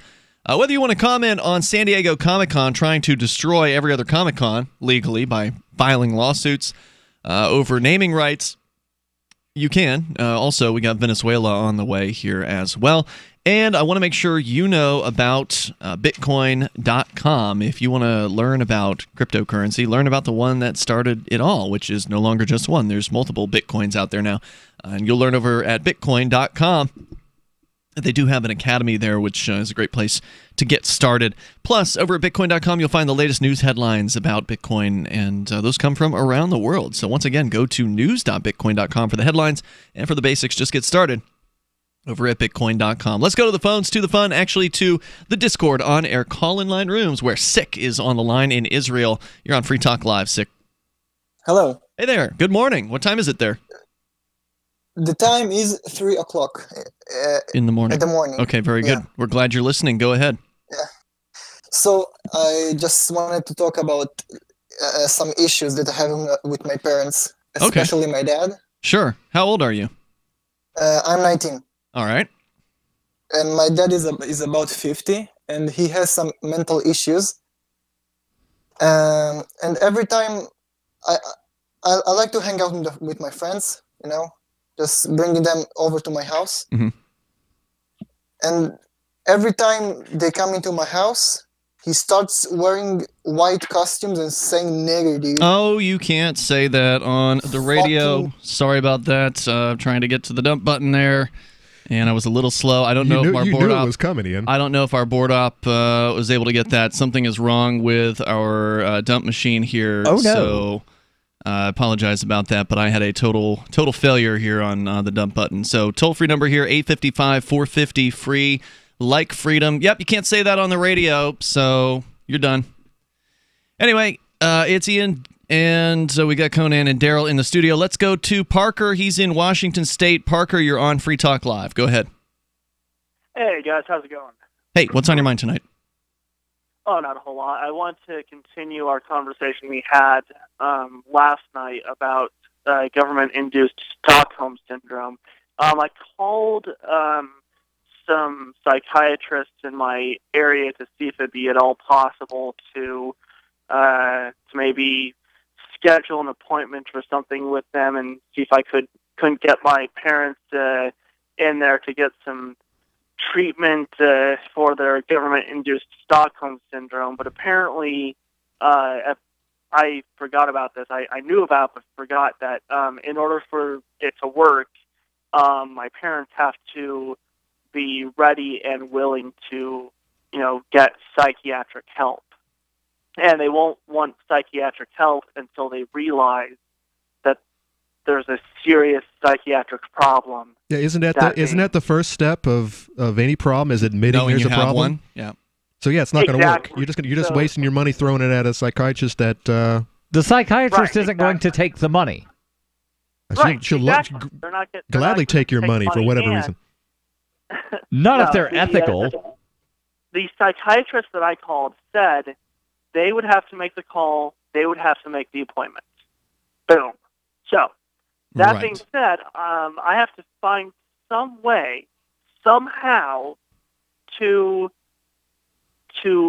shine a light on the issue, to show them, hey, this is the issue, this is the problem, and if you want to get better, you have to admit that there's a problem and seek help. Well, how old are your parents, Parker? 62 or 63 is my dad, and 61 or 2 for my mom, I think. Yeah, I think this is a lost cause. Why, Conan? I think old dogs don't learn new tricks. They're set. That is tough, though, because they're set in their ways. They know the answer to everything. I mean, I guess it's possible, but any change, especially when you've been alive that many years, takes many years. I mean, they'll be in their 80s, 90s by the time they finally start listening to you. Probably. I have the same problem with my parents, dude. Yeah, they're not interested in, they know all of your failings. They raised you, and so they probably don't really consider you an equal. And so they really don't want to listen to what it is that you have to say, would be my guess. I mean, I'm speculating completely. I obviously don't know the relationship you have with your parents, but I can tell you my parents love me. My mom loves me, but she doesn't want to hear what I have to say to her. She's not interested in me picking apart her opinions and showing her the hypocrisy or the violence that supports her positions or anything like that. She just gets frustrated by it. She's even said things like, she's admitted to I don't want you backing me into a corner. Or well, okay, well, you're admitting you have no argument, right? You're admitting you don't actually have a sensible position to come from. This is cognitive dissonance. This is where it's an alternative opinion, alternative belief is actually mentally painful, and if you don't you actually don't know the answer, you will crumple lash up. Out you put your head either you lash out or you put your head right back in the sand. Yeah, I mean, I have one idea that I could try. I don't know, there's a decent chance that it won't work, but I thought I'd highlight it with you guys, and then we might move on to another topic after that. So there's these 5 common symptoms with the Stockholm Syndrome that are as follows. 1, positive feelings of the victim towards their captors. Now, I obviously changed these when I bring them up to my parents. Instead of that, I'd say positive feelings of the citizen towards. Well, it's so positive that people don't even believe they're their captors. I mean, that's how deep into their, to this. Right, and some of this could just be, and I don't know how you've been, trying to talk to your parents, but if it's, you starting off, Mom, Dad, you have Stockholm Syndrome, you need to fix it. Or just get a copy of Bastiat's The Law and just leave that laying in the living room and see if they happen to pick it up. Heavy reading. No one's going to pick that up and start reading it's not that heavy, actually. It's got to be something really, really short. The law is very, very short, it's actually. like 80 pages. Yeah, it's not very long at all. But if you just leave a book around, they're not going to likely pick it up. You have to, if somebody's going to read a book, you have to get them to agree to read a book. And if you have the relationship with somebody to where you can do that, that's great. If they respect you enough to where they'll just read a book because you suggest it, that's cool. Otherwise, you might have to offer, hey, I'll read a book of yours if you read a book of mine. Maybe that would entice them. I've thought about doing that. I don't think that would work either. Okay, well, there's only one way to find out, which is by asking and seeing. But go on down your list of the 5 things. 5 signs of Stockholm Syndrome. I'm going to change the wording for the sake of what I want to say to my parents. So, number 1, the positive feelings of the citizen towards their government. Mm-hmm. Number 2, the negative feelings of the citizen towards Hold on. I want to continue the list. I am curious to see the 5 signs of Stockholm Syndrome. We'll get into that coming up here. And by the way, the dump button did work correctly. It was just the screen on my side was glitching out. And so, sorry, Glitch. bro. Thanks, Russia. You didn't get on the air with that.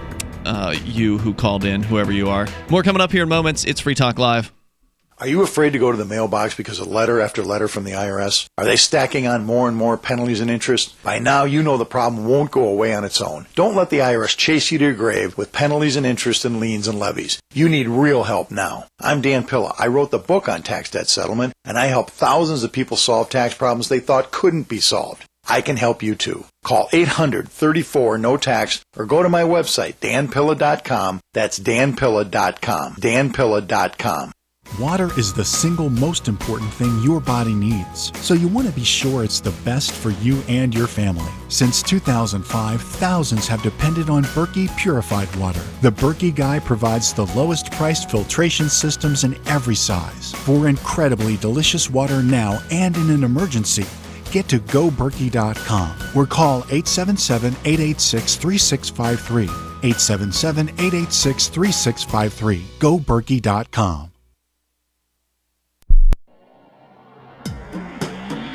Free Press Publications is an independent, alternative media and publishing company founded in June 2009 with the mission of ensuring a free press for the freedom movement and is committed to spreading the message of peace, freedom, love, and liberty.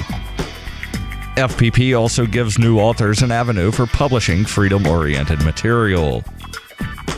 FPP brings you daily news and commentary on the website fpp.cc, as well as a daily 5-minute newscast, FPP Radio News, and weekly news, views, and commentary in the FPP Freedom Minute and Peace, Love, Liberty Radio at fppradio.com, and the monthly newspaper FPP News at news.fpp.cc. Find FPP online at fpp.cc. That's fpp.cc, as in Creative Commons. Are you a cryptocurrency advocate? The Crypto Tip is the ideal outreach tool to help new people discover cryptocurrency. It's a printable business card-sized tip that you can give to service providers, preferably in addition to a good cash tip. When the server scans the QR code, it'll bring up an explanation of cryptocurrency, how to install a wallet, and allow them to claim the tip. If they don't claim the crypto, you get your tip refunded to you after a time period you specify. Plus, if they do claim the tip, you get an email alert. Create as many tips as you want at cryptotip.org. That's cryptotip.org. Did you know we've taken our LRN.FM telephone listen line to a new level with the LRN.FM audio on demand line? Now you can call 712-770-8447 anytime and listen to LRN.FM's live feed. And you can listen to a bunch of our original shows on demand. Long distance fees may apply. Just dial 712-770-8447 and choose from the menu. 712-770-8447. On Free Talk Live, we're bringing people to the ideas of liberty every day. From wrestling superstars like Glenn Jacobs. You guys really are having an impact, I believe. Like I said, a lot of where I am now is due to listening to Free Talk Live. You changed my mind on some very important issues years ago. To random people tuning in on the radio. I was kind of stuck in the left-right paradigm. I heard your show by chance on a Saturday night. From there, I went on, joined the Free State Project, and become an amplifier. So, I mean, that's really the reason why I amp is because I know that if it wasn't for you guys being on as many stations as you are, I never would have found the ideas of liberty. Your amp will directly change more lives by getting Free Talk Live in front of people looking for talk radio online and on the air. When you amp Free Talk Live, you get perks like access to the AMP-only Facebook group and AMP podcast. Visit amp.freetalklive.com. Help get LRN.FM into more ears. Visit promote.lrn.fm for a free bumper sticker, flyers, banners, graphics, and more. Promote.lrn.fm.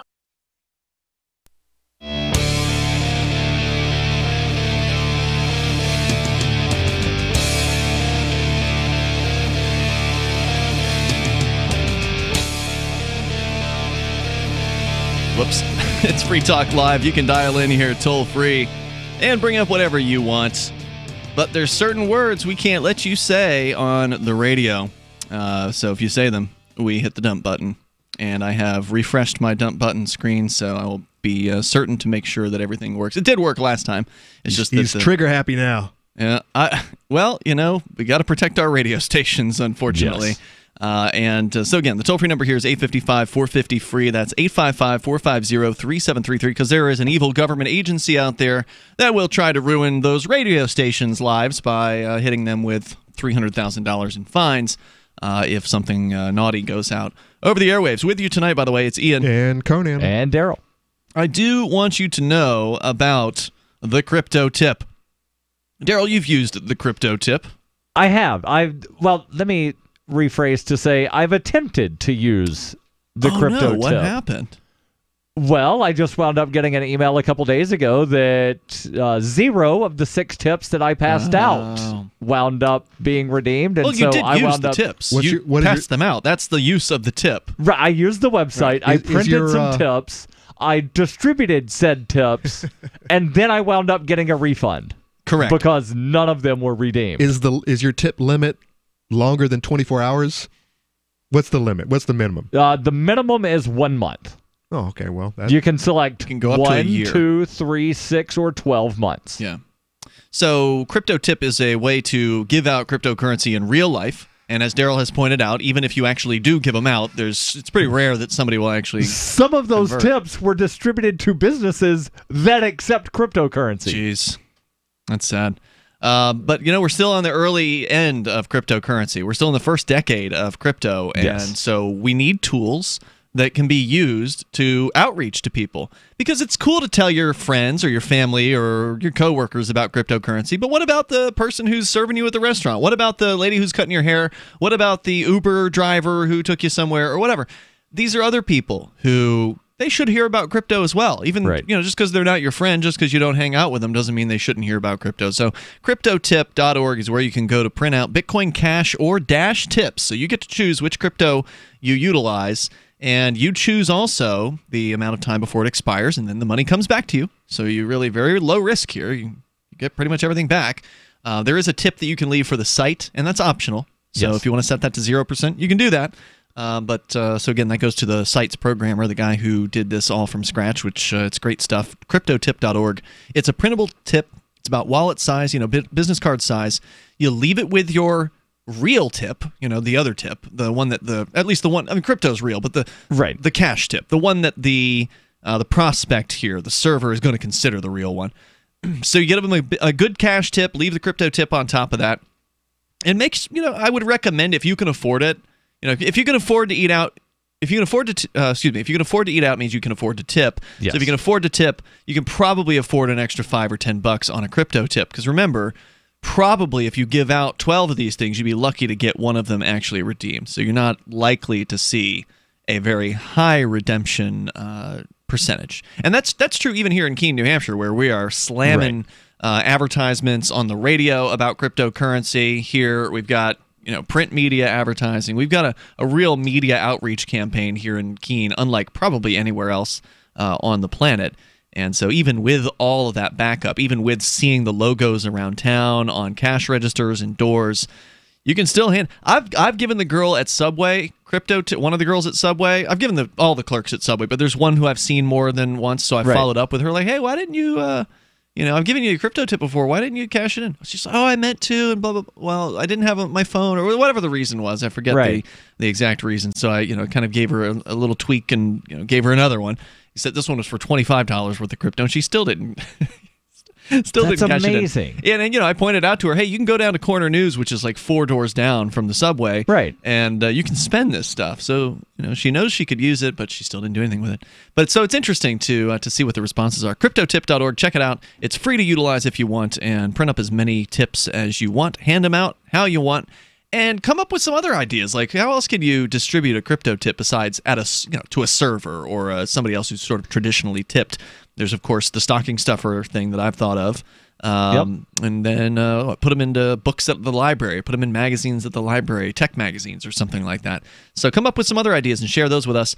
Cryptotip.org, 855-450-FREE is our toll-free number. We go back to Parker. He's going through a list of 5 signs that you might be suffering from Stockholm Syndrome.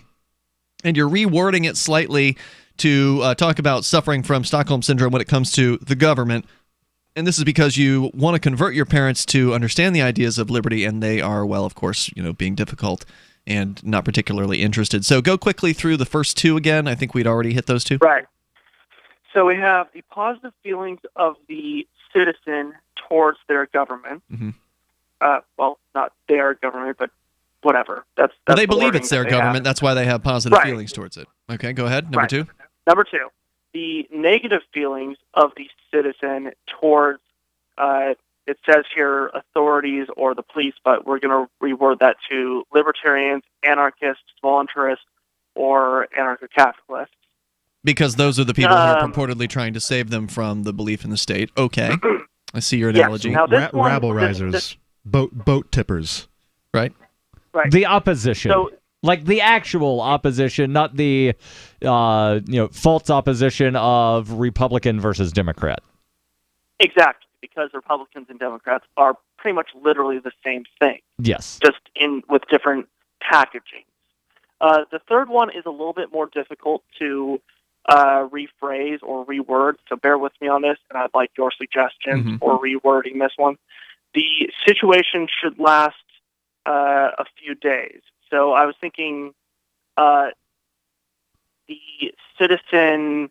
The fact. So what they're saying is the fact that the hostage situation or whatever has gone on for a few days increases the likelihood of...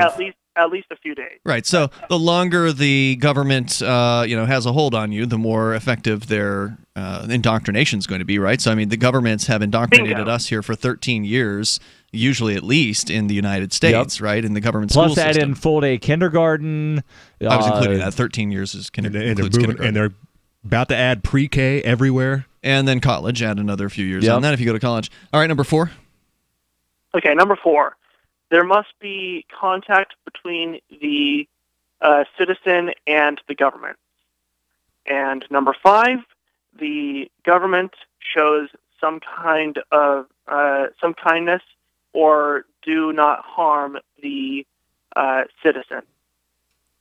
Well, of course, the government does show, examples of supposed kindness, right? When it Right. pays for Building somebody's medical roads. care, when it gives you that nice check at the end of the year, Daryl. I'm sorry. You get that nice fat check. Right. What, the you mean the refund one check. Your that they return, stole which from is actually an us? overpayment. So, Parker, I think you're not wrong necessarily in likening Stockholm Syndrome to what people are suffering when it comes to their beliefs about the state. I don't think you're. I don't blame somebody for wanting to convert their parents. These are people that care about you. You care about them. You love them. You grew up with them. I mean, presuming that you love them. Some people were beaten by their parents. Right. And probably don't love them. But presuming you had a decent relationship with them, you care about them, and you want them to come to the same conclusions that you have. The reality is, as Conan pointed out, is it's very, very difficult. These people are stuck in their ways, and you have a limited amount of time. Now, obviously, you only spend, you spend time around these people because, as I understand it, you still do live at home. But ultimately, your time is limited. You may be better off spending it on yourself or spending it on other prospects who actually have a likelihood of listening to you and possibly considering what it is that you've said. But either way, even with friends and other people that you know, you generally don't get to convert somebody the first conversation you have with them. It may take years for anybody to finally come along with it. And usually it's number 4 on your list that actually does the opposite of what it did in the case of hostages. Contact with the government frequently is what shakes people out of their belief that the state is this all-loving, all-wonderful organization that they have a piece of and that they have some kind of control over. As soon as you have a contact with the government, they're usually abusing you in some way, shape, or form. Nobody likes the DMV. There's more coming up. Exactly. 855-450-FREE, 855-450-3733. Thank you, Parker, for your call tonight. We got more coming up. Your calls and thoughts about anything here on Free Talk Live. Does your dog itch, scratch, stink, or shed like crazy? Come to Dynavite for help. Order a 90-day supply of Dynavite. Pick up 2 bottles of Lico-Chops, get the 3rd bottle free. New improved Lico-Chops with Omega-6, Omega-3, Vitamin E, and now 6 extra direct-fed microbials. Even better for the digestive tract and immune system. And dogs love it. Try Lico-Chops. Buy 2, get 1 free. This is Henry Lukasevic for Dynavite. DINOVITE.com.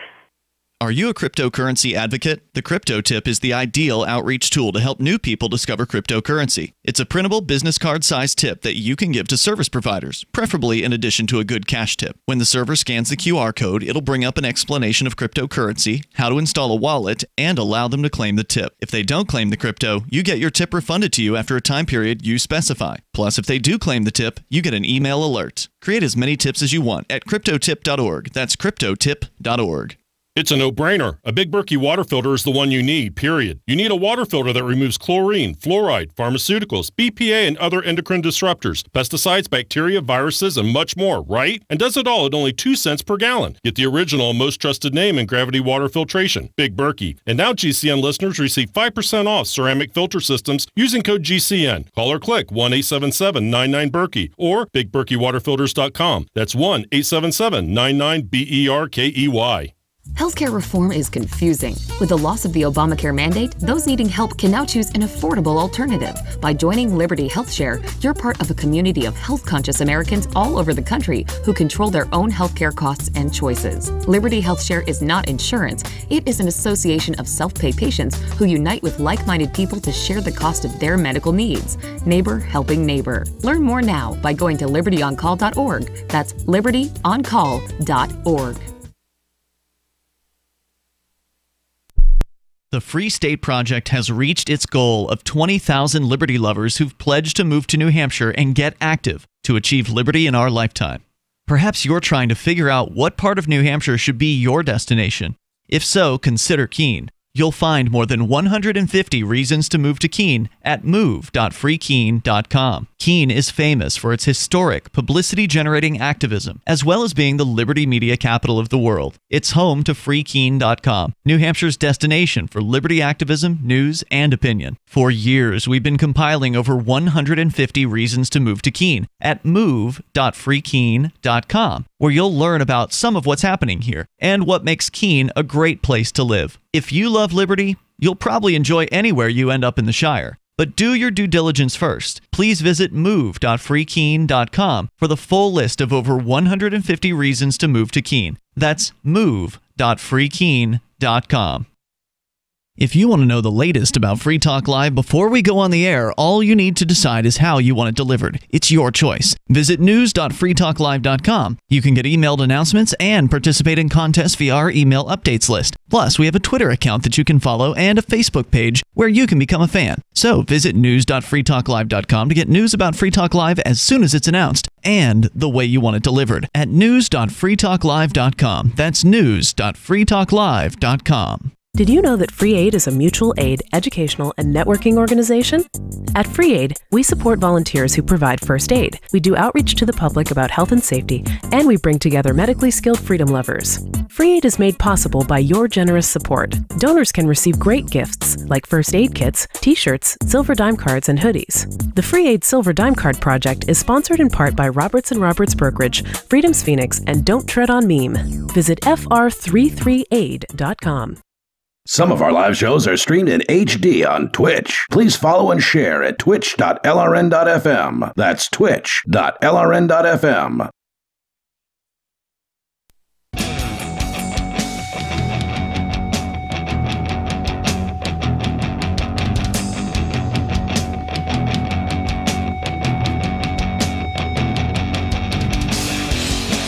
It is Free Talk Live, and you can bring up whatever you want here. The toll-free number is 855-450-FREE. That's 855-450-3733. We've also got the Discord on-air call-in line room. And with you in the studio tonight, it's Ian. And Conan. And Daryl. I should say we have 3 Discord on-air call-in line rooms, so feel free to jump into any one of them that happens to be open at the moment that you're in there. And you can go to our Discord server over at discord.lrn.fm. You do need the Discord app if you're going to use the call-in line rooms. That is very easy to acquire. It's available for pretty much any old phone and operating system. So you can go to discordapp.com to get that. And then once it's installed and you've got your account created, just go to discord.lrn.fm in your browser, and that'll jump you right into the server.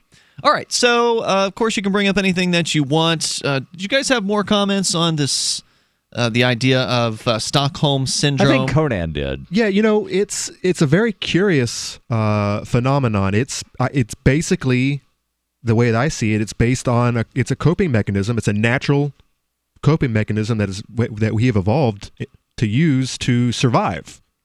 Right, So it was we are- named so- after people getting held hostage on Right, a bank. we're taking captured. The last thing you want to do is start rocking the boat. You want to be as friendly and as cordial as possible You wanna with your survive. captor. You want to survive. Yeah. And over time,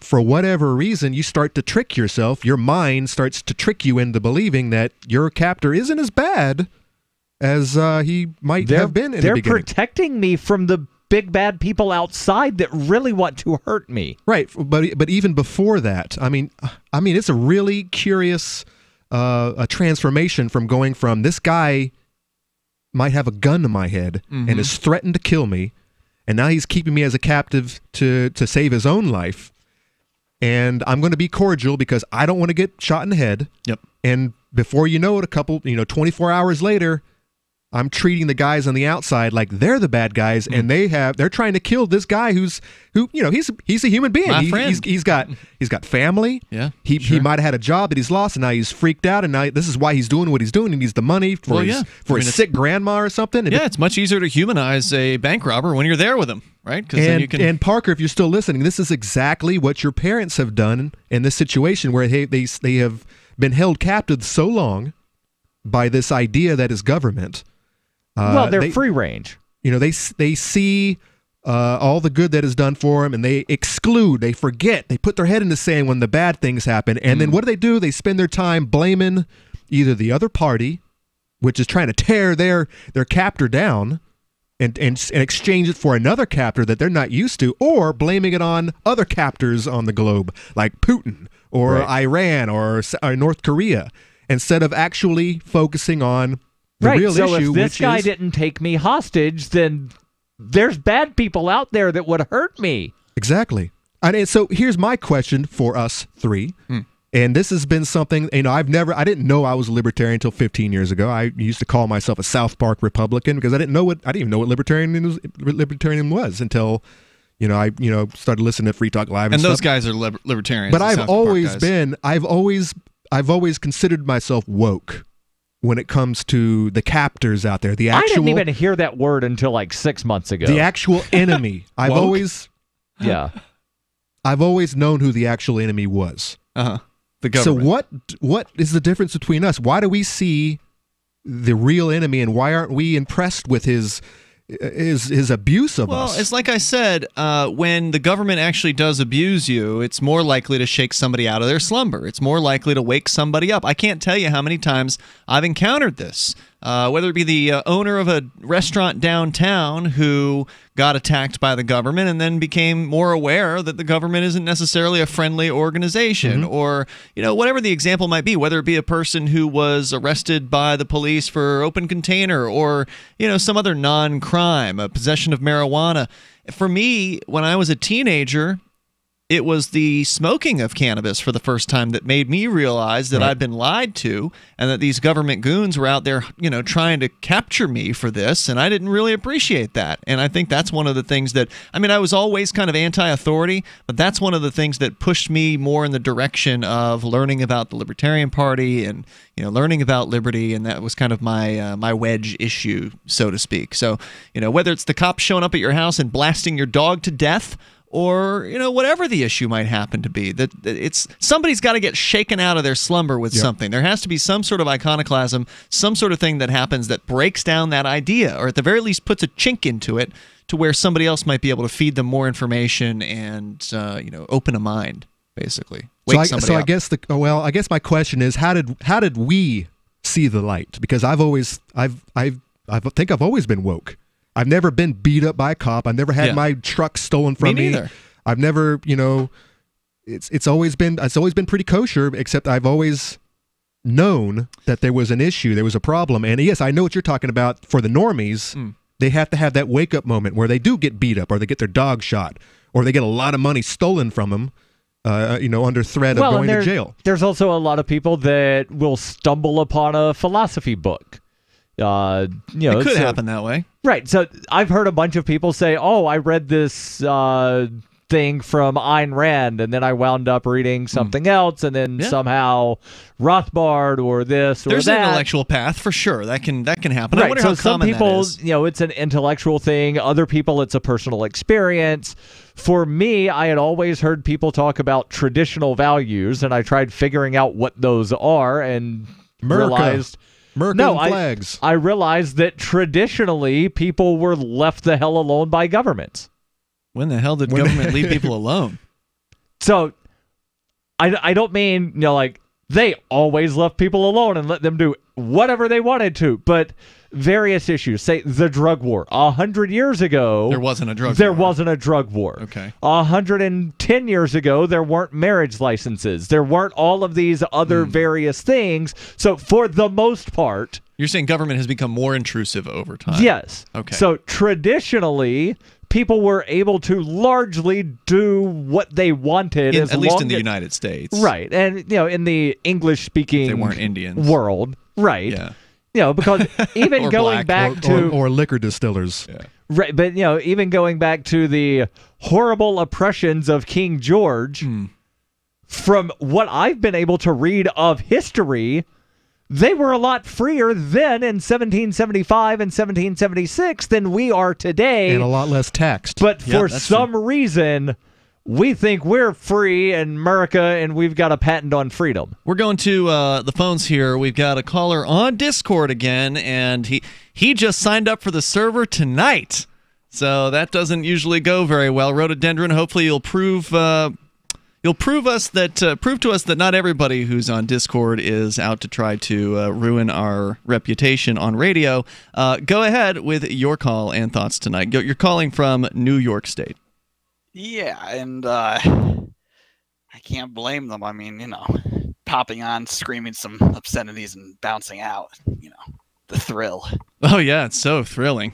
Especially when they get dumped and never actually make it to the air. But they got heard by the 12 people on Twitch and the... all 12 people on Twitch. Well, and I screwed up the stream dump, but that's okay because it's an internet feed, so it's not the end of the world. You gotta think big. All right, so what are you calling about tonight? Well, more of a thought piece and opinion. Okay. So, with the college growth and whatnot in America, The you have growth all of the these price, you mean, of college? Well, new ones are popping up. They want to compete with each other. They need to build more buildings, so they start increasing tuition. That goes to the students. They start taking out more loans. They get more into debt, and it's an endless cycle. And I'm wondering when it's going to crash. When are we going to start? The bubble. Yeah, it has to. It's totally.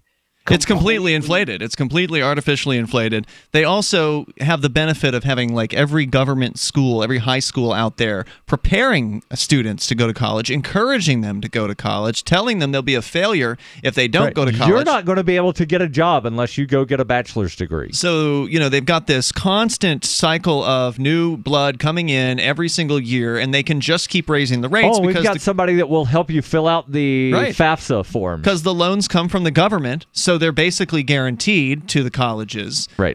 They can't go through bankruptcy, so ultimately all these people are forced and saddled with this debt for their entire lives, and they can't get away from it. And so, they just keep on raising rates beyond whether or not they're building new buildings. Here in Keene, where there's a college here in this town in New Hampshire, they happen to be working on a building, but it's not, they're not building a new one right now, but ultimately their enrollment's going down. It's way down. And yet they're still raising rates and building new buildings. Right. So you're right. It is going to burst at some point. If you got more to say, we'll bring you back here, Rhododendron.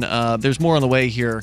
And I don't know if he's in college, which is one of the questions I have for him. Is he actually out there experiencing this? 855-450-FREE. If you want to hang on, that's up to you. Hour number 3 is next. You can take control of the airwaves. This is Free Talk Live.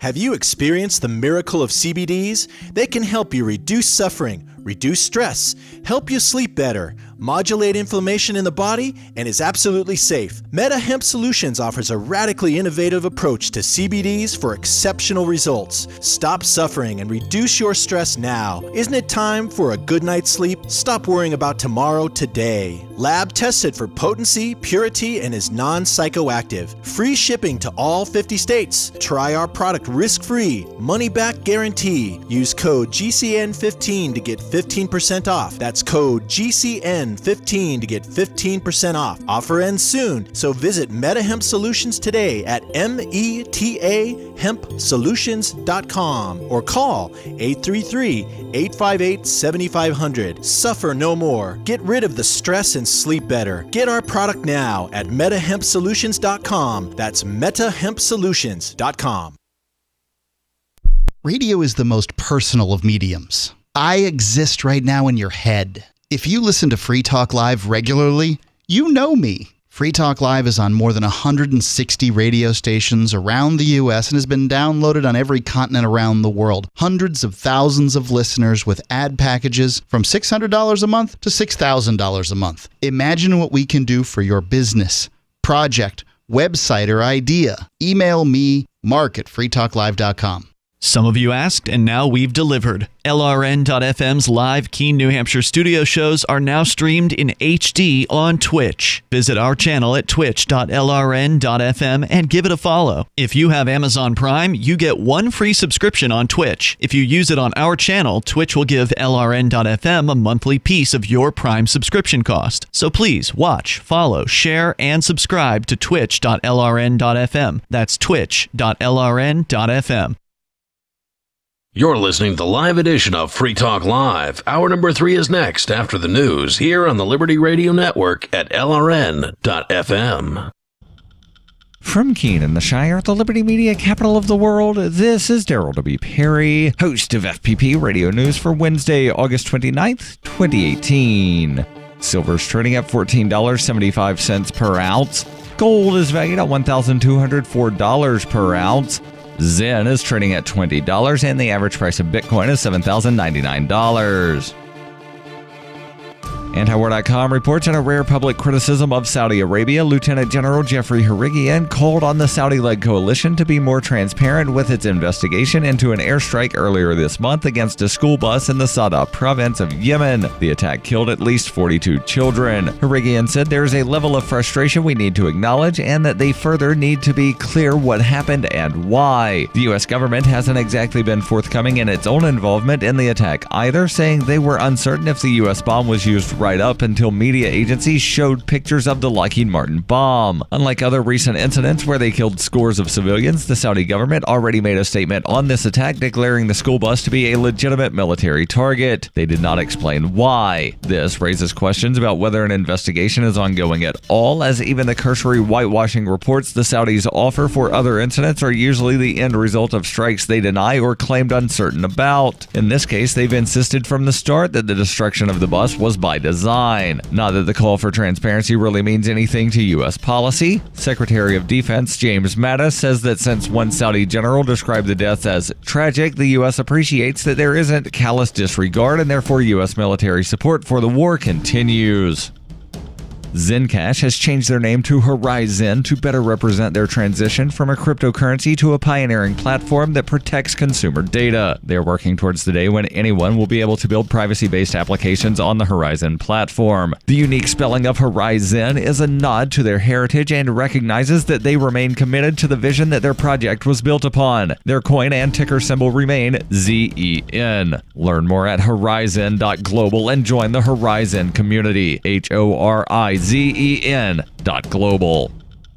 UPI reports a Texas jury on Tuesday found former police officer Roy Oliver guilty of murder in the shooting death of 15-year-old Jordan Edwards. Oliver, who was fired from the Balch Springs Police Department days after the shooting, faces life in prison after being found guilty of murder for firing his rifle into a car carrying 5 unarmed teens as they left a house party in April 2017. The shooting killed Jordan, who was a passenger in the car. Jordan's father, Odell Edwards, said, "I'm happy, very happy. It's been a long time, a hard hard year, but I'm just really happy. The jury also found Oliver not guilty on 2 charges of aggravated assault. Jurors had the option of finding Oliver guilty of manslaughter, which carries a lesser punishment of up to 20 years in prison, but ultimately decided on the murder charge. Attorney Darrell Washington said the verdict was a symbolic victory for all unarmed minorities shot and killed by police. Washington said it's about Tamir Rice, it's about Walter Scott, it's about Alton Sterling, it's about every African-American, unarmed African-American who's been killed and who has not gotten justice. Jurors deliberated for about 12 hours Monday and Tuesday and asked the judge several questions about Oliver's testimony and why he decided to fire his weapon at the car full of teenagers. They also sent 2 notes to the judge, one asking for a transcript of some of Oliver's testimony to settle a dispute over whether Oliver said the sound of the car glass breaking factored into his decision to shoot, and a second requesting a copy of written statements Oliver provided after the shooting. The second request was denied. Oliver and a second officer, Tyler Gross, were breaking up a house party on April 29, 2017, when they heard gunshots, which were later determined to have come from a nearby nursing home and were unrelated to the party. Gross attempted to stop a Chevy Impala that Jordan and his brother and friends were in when Oliver fired into the car and struck Jordan in the back of the head. Jordan died at the scene. Oliver testified that he fired his rifle because he believed the vehicle was trying to hit Gross. However, Gross testified he did not believe the car was trying to hit him. Jordan's brother, Vidal Allen, was driving the vehicle and also testified he was not trying to hit Gross. He said he could not see that an officer was yelling at him to stop his car. A video expert said the first 2 shots came after the car had already passed Gross, and the final 3 shots came after it had passed Oliver. Lead prosecutor Michael Snipe said none of those shots could have done anything to protect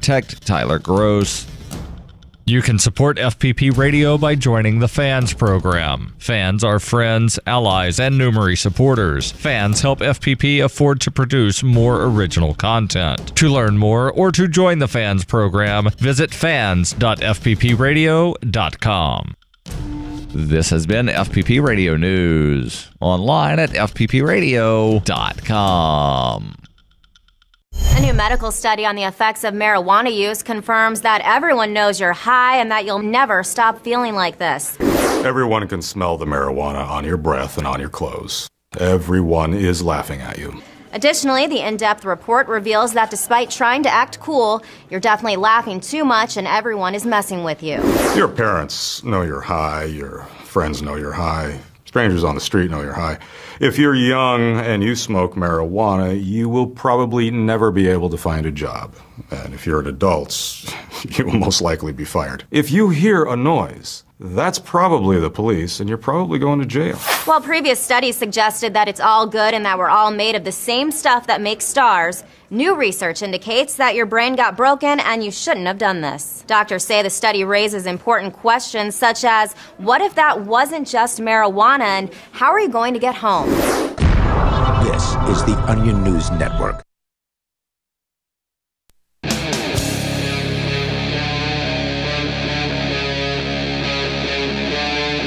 Free Talk Live. It's Free Talk Live. You can dial toll-free, take control of the airwaves, and bring up whatever's on your mind as we launch into the third hour here. The toll-free number is 855-450-FREE, like freedom, 855-450-3733. Also, the Discord on-air call-in lines are available to you over at discord.lrn.fm. And with you in the studio tonight, it's Ian. And Conan. And Daryl. Of course, you can bring up anything. The Venezuelan Bolivar is now in its 3rd iteration in about 20 years.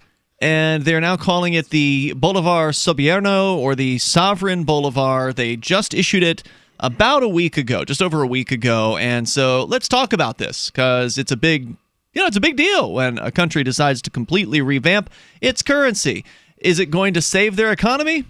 No. Absolutely not. We will tell you more about it coming up here in moments, but back to the phones and to the fun, where we go back first to the Discord on-air call-in line room, where Rhododendron is on the line in New York State. Rhododendron, you'd brought up the price, the ever-increasing price of college, and essentially pointed out that this is a bubble. that there's all kinds of reasons why people keep funneling into this, in what I would say not quite completely unnecessary, but very unnecessary system where many people will spend all manner of tens of thousands or hundreds of thousands in some cases of dollars and then end up not even being able to get a job in the area in which they got a degree. And I found myself wondering, what's your personal story with this? Have you been to college? Are you in college now? Did you figure it out before you finished and quit? I mean, tell us, what brought you about to this viewpoint? It was more I waited to go because I'm like, I might as well actually want to go. So I did software engineering. I did all that. So something useful, but, I learned way more just doing work and then going to college, and you're just with people that they just assume, okay, I get the degree. I don't really have to do anything else, just test good and, I'll be fine. And then they're wondering why they're not getting a job. Now, wondering how many people have that same mindset. So you went to college after you really kind of decided what you wanted, which is a smart move. If you're going to go to college, a lot of young people will just throw themselves into it, not really even knowing what they want out of life, not knowing which direction they're going to go in. They end up switching their major. Degree. Right, they end up switching their major more than one time while they're in college, which is a lot of reversals and a lot of time wasting there, and then they end up with all this debt. Did you pay for this yourself? Was it family? Did you have a scholarship? How'd you end up ponying up? Just saving up and not being stupid about it. I lived at home and I commuted. I didn't want to live in a nearly condemned dorm building and then have to fork over tens of thousands of dollars just for that when I could just drive there. So that's good. Yeah, well, it sounds like you're the exception on many levels. Would you say that's true based on the other people you went to college with? I don't like to think all high and mighty like that. So well, I went to community college and then I did another 2 years at a state college. Yeah, and it was night and day, the differences. What do you mean? Community college, it was I would go after work, and it was all people in my same boat. It would be people usually above 30 and maybe 30, 40s. Mm-hmm. And they were all trying to make a better life for themselves. They were actually going to better themselves for a reason, not just because they were told to. Yeah, and on top of that, they were paying out of their own pocket. When I went to state college, it was all 17, 18-year-olds. They didn't know on what mommy's dime, mommy and daddy. On either that or the student loans dime. They didn't know what they wanted. They were just playing around, and it was partying. A lot of partying, a lot of living on. There's always a lot of partying. Not in college, not in community college. Not in community college. I didn't even know any of those people. Not community college, but 4 year. He's talking about a state school. I know what he's talking about. I'm pointing out. You said there's always partying, and I'm telling you not at community college. Years. Okay. Right. Yeah, I didn't even know those people. Did you ever get to know anybody at the community college? Yes. There was a couple that I kind of got to know, but for the most part, I had almost when I moved to state, I was 10, 15 years older than a lot of the kids there. Mm-hmm. And no, I didn't have any. You weren't the guy buying all those 18-year-olds beer? I had no desire. I don't like younger women, for one thing. I had no desire to hang out with any of these guys. Do you like younger boys? I like women my own age. All right. Rhododendron, any other thoughts you want to share? Go ahead. All right. The ultimate question is, though, when this bubble happens, do you think it's going to become a situation like bailouts, or they're going to demand taxpayer money to? They're already doing that. You have lots of candidates out there who have been running for years, and the whole free college and the It's a good question, though. I mean, are the college reimbursement? The loans are federally guaranteed. Yeah. So that's a form of a bailout. Well, yeah, but that's true. But he's talking about when the bubble pops. Right? When the bubble pops and then all of a sudden nobody's willing to pay $100,000 for a semester or whatever, and they're only willing to pay 10, or however the popping would end up happening, presumably the price of college would have to drop if this bubble popped in some way. And what that will look like, I don't know. I think when this one pops, a lot of other things are going to pop as well. Pensions are going to be the big one. Ooh, the government pensions? But I mean, right now, according to this article, for the past 6 years, college attendance has been dropping in this country. So people are waking up. And it's taking longer to wind up getting a bachelor's degree. If you listen to the academic left here in this town, a lot of them are coming to this same conclusion that this everyone has to go to college myth isn't necessarily for everybody. So I mean, more and more people are starting to wake up to that. They're waking up, but still, I mean, college debt exceeds credit card debt in this country. Good call tonight, Rhododendron. I think it'll be interesting to watch when it happens, and I thank you for dialing in here on our Discord on-air call-in line room, which you can do by going into discord.lrn.fm. Discord, by the way, is our server that is a chat server. It's got both voice and also it has text chat rooms. Most people spend their time in the text chats, but every now and then I will see folks down in the voice chat. Sometimes after the show, they'll jump in there and they'll have a voice chat with one another. And some of them are callers you'll recognize, like Gene the Christian Anarchist and others. I guess my question is, when this bubble does pop, and it will pop, it's over $1 trillion in college debt. This country, that's ridiculous. And what's going to happen is you're going to have people who are going to refuse to pay their, $40,000, $50,000 loan. What is going to happen to these institutions? Because they are offering, degrees that are necessary. Engineering, doctoring. Engineering, doctoring. Mm-hmm. There are good professions that will need to be trained. Yeah. What's going to happen? I guess my question is, what's that future going to look like? Where institutions are going to go out, they're going to go out of business. I don't have a crystal ball. I can't answer the question. Well, that's the thing. Are they going to go out of business? That was the question of our caller is, what's the bailout going to be? Are they going to start bailing out these institutions to keep them from going They can't bail them all out. I mean, it's not going to be like bailing out GM. That's true. There were only, two car companies or whatever that they bailed out? Ford, GM, and I think, was it Chrysler? And the next Chrysler got a bailout back in the 80s. It wouldn't surprise me if they got one back in the early aughts as well. I think the next collapse is going to make 2007, 2008 look like a drip in a bucket. Like nothing. Because there's not going to be any money to bail out. They won't be able to print any more dollars.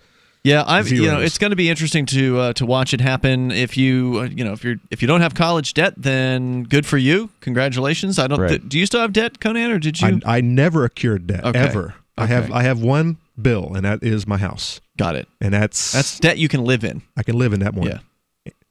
And and I wish it wasn't tied to my property tax, because that's You mean the mortgage payments? The mortgage and my escrow is tied to my interest, and so I don't even see that bill. I get the property tax bill. You don't get it? Yeah, it goes straight to my mortgage holder. Oh wow! Right, because they're the actual owner. Conan does not own a house. Right. Yeah, they don't want Conan me. has a loan and a bank owns a house. They don't want me not paying that bill, because that's interesting, because I know I paid the property taxes when I was. I'm pretty sure I paid the property taxes when I was a homeowner. You probably paid a big enough down payment that you got out of that. Oh, yeah, that could very well be. All right, so if you want to join us here, let's talk about Venezuela and the new Bolivar version 3. Because there was the Bolivar, then there was the Bolivar Fuerte, the strong Bolivar. And now there's the Bolivar Soberano, the sovereign Bolivar. And they're lobbing 5 zeros off the Bolivar Fuerte, and they think that's going to fool people. They think the Venezuelan people are stupid, because I don't think they're going to be fooled by this. I think that the Venezuelan government has gone so far now with its depravity and its socialism and its money printing that I don't think this is going to pull the wool over the people's eyes. But it's been a weekend. It's been about 9 days since they launched this thing, so let's get into it. And what about the Petro? What about the Venezuelan ostensible cryptocurrency? It's Free Talk Live. How's that factor in? Zencash has changed their name to Horizon to better represent their transition from a cryptocurrency to a pioneering platform that protects consumer data. They are working towards the day when anyone will be able to build privacy-based applications on the Horizon platform. The unique spelling of Horizon is a nod to their heritage and recognizes that they remain committed to the vision that their project was built upon. Their coin and ticker symbol remain ZEN. Learn more at horizon.global and join the Horizon community. HORIZEN.global. What's more profitable, running your business or doing bookkeeping? Doing your business, of course, but you want to keep your books so that you can maximize your tax savings, right? What if I told you that there's a person that's a bookkeeper, accountant, and law school graduate that's also a hardcore libertarian? My name is Melanie Johnson, and I hate the state. I will aggressively help you to minimize your tax exposure and maximize profits, all while staying within the law. Melanie's your best choice for your taxes and bookkeeping needs. Go to tax.freetalklive.com and check out our website, tax.freetalklive.com. Do you operate a retail business and are looking for a solution for point-of-sale cryptocurrency acceptance? It's never been easier thanks to AnyPay.global. There's no paperwork or approval process to open an account. If you already have a tablet at your cash register, you're almost done. Just sign up at AnyPay.global. Drop your personal crypto wallet addresses in our setup page, and then load our app. That's it. You're accepting cryptocurrency like Bitcoin and Dash at your store. Get started now at anypay.global. That's anypay.global. The Bitcoin.com wallet is a simple and powerful full-featured wallet that allows you to send and receive Bitcoin, BTC, and Bitcoin Cash, BCH, with anyone, anywhere in the world. It supports both single and multi-signature wallets and is available in multiple languages. The Bitcoin.com wallet is available on Windows, Linux, Mac, Android, and iOS devices. Use the Bitcoin.com wallet to buy, send, store, and receive both Bitcoin, BTC, and Bitcoin Cash, BCH. Learn more at wallet.bitcoin.com. That's wallet.bitcoin.com. This is Michael Dean from the Freedom Fiends. I've run websites since 1996 and have used over a dozen web hosts in that time. AgristHosting.com is the only one that hasn't broken my heart. Agrist Hosting's uptime and service is stellar, and their DDoS mitigation is the best I've seen. That's important because if you tell the truth in this world, you'll ruffle feathers. And some people will try dirty tricks to silence your voice. No matter what the haters hit us with, Agrist Hosting keeps our websites online. If you have a mission-critical commercial presence or a world-changing activism site, you cannot tolerate any skullduggery. So go with AgristHosting.com. Have a WordPress or blog site, but you're not satisfied with performance or uptime? Or just want raw hosting? Want to pay with Bitcoin? Agrist Hosting specializes in high-performance hosting with personalized service. Go to AgristHosting.com and click on the button that says Get Hosted. That's AgristHosting.com. Here's a chance to do a little activism while you're cruising Facebook, Twitter, or Google+. Between the LOL cats, the recipes, the hot girls, and the inspirational sunrise memes, Free Talk Live's posts pass by your newsfeed. Like them, comment. It gives us more exposure. If you don't see our posts, click like at facebook.freetalklive.com and then hover over it to click Get Notifications. It's an easy way to spread the ideas of liberty a bit further. I know you're busy, but you can spare that 1/10 of a calorie it takes to click on something. facebook.freetalklive.com. This Your Family Today tip is brought to you by Ovaltine. Give your kids the nutrition they need to be their best. Visit us at ovaltineusa.com. Telling your child about healthy food choices is important, but showing her what to eat goes a lot further. Have her help create the grocery list, then bring her to the store with you. Picking out healthy foods together helps kids get in the habit of thinking about what they're eating every day. For more tips like these, visit us at parenthood.com/yourfamilytoday. Love what we do? Please help support our international satellite channels at patreon.lrn.fm. That's patreon.lrn.fm.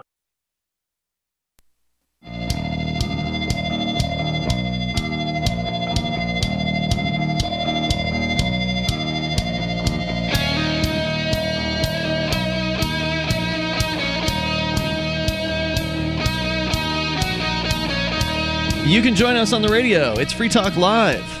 We will take your calls about anything here. The toll-free number is 855-450-FREE, 855-450-3733. Also, the Discord on-air call-in line rooms, which is where the majority of our calls have come from here tonight. In fact, there's more waiting on us there. So if you want to jump in, go to discord.lrn.fm. Anypay.global. If you are a cryptocurrency fan and you work in the world of retail and let's say you're a manager or an owner, you get some say, some influence over the point of sale system there. Anypay.global is a cryptocurrency point of sale merchant system. And it works very well. It allows you to accept Bitcoin and Dash and Zcash and other cryptocurrencies right there at your point of sale. If you've already got a tablet at your POS, then you are almost done. All you have to do is go to anypay.global, get signed up with your email address or whatever actually username you want. You don't even have to use an email. Just whatever username you want and your password, and you get in, and then you add your crypto wallet addresses that you're basically your destination where you want the crypto to end up from your customers to you. You put your crypto wallet addresses in the setup page, and then you load up the point of sale app, and you're done. That's it. Quick trainings. It doesn't take long to explain this to your employees. It's very, very simple and easy to use, and you're accepting crypto like within moments of having gone to get signed up at anypay.global. That's anypay.global. As we continue with your calls and thoughts, Big Loaf is on the line on our Discord on-air call-in line room. Go ahead. Hey, good evening, gents. So, Saw that you were on Mastodon finally. So good. I saw that you were on Mastodon too. I followed you on there. In fact, if you're a Free Talk Live amplifier or even just a listener, I will. If I notice you, or if you give me a poke or something like that, or if you put your name on our Discord, I will go over and follow you on Mastodon. Can you explain what Mastodon is for listeners that don't know what that is and they think it's like some dinosaur or a band? Yeah. So Mastodon's essentially a decentralized social network. It's really a collection of protocols. The end result is you get something that's like a Twitter without the central control of Twitter. So it's open source. It's really starting to take off. And yeah, that's ultimately what I was calling about. And, I've been looking at some of the open source node statistics and user count, and the growth over the last month has been like parabolic, right? I mean, there's thousands of % more activity than there were, say, in July. Well, it makes sense because, it's been a hot summer as far as banning people from Twitter and other social media. You had, of course, Alex Jones targeted just a few weeks ago. Yeah, is Alex Jones on Mastodon? I don't know. I haven't heard anything about that. Yeah, but once he joins, I think the game's sort of kind of up for traditional social media. Yeah, wasn't that the same with the how Twitter worked? Wasn't it a couple of celebs like the Kushner or something? He's like, check out Twitter, and all of a sudden, bam, Twitter was. Oh, really? It was a success the next day. Yeah, absolutely. And so.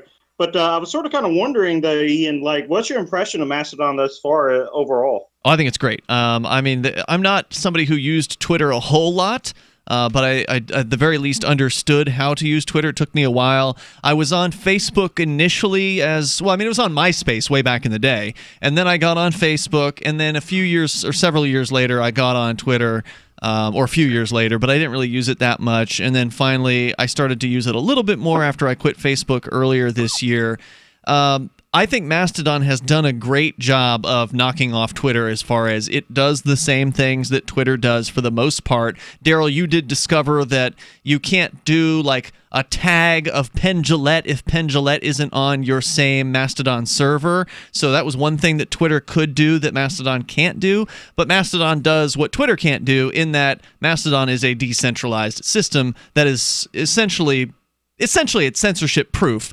The individual who runs a given Mastodon server, they ultimately can decide to censor their own server, but because it's a decentralized system, you could start up your own server and then not censor anything if that's what you wanted to do.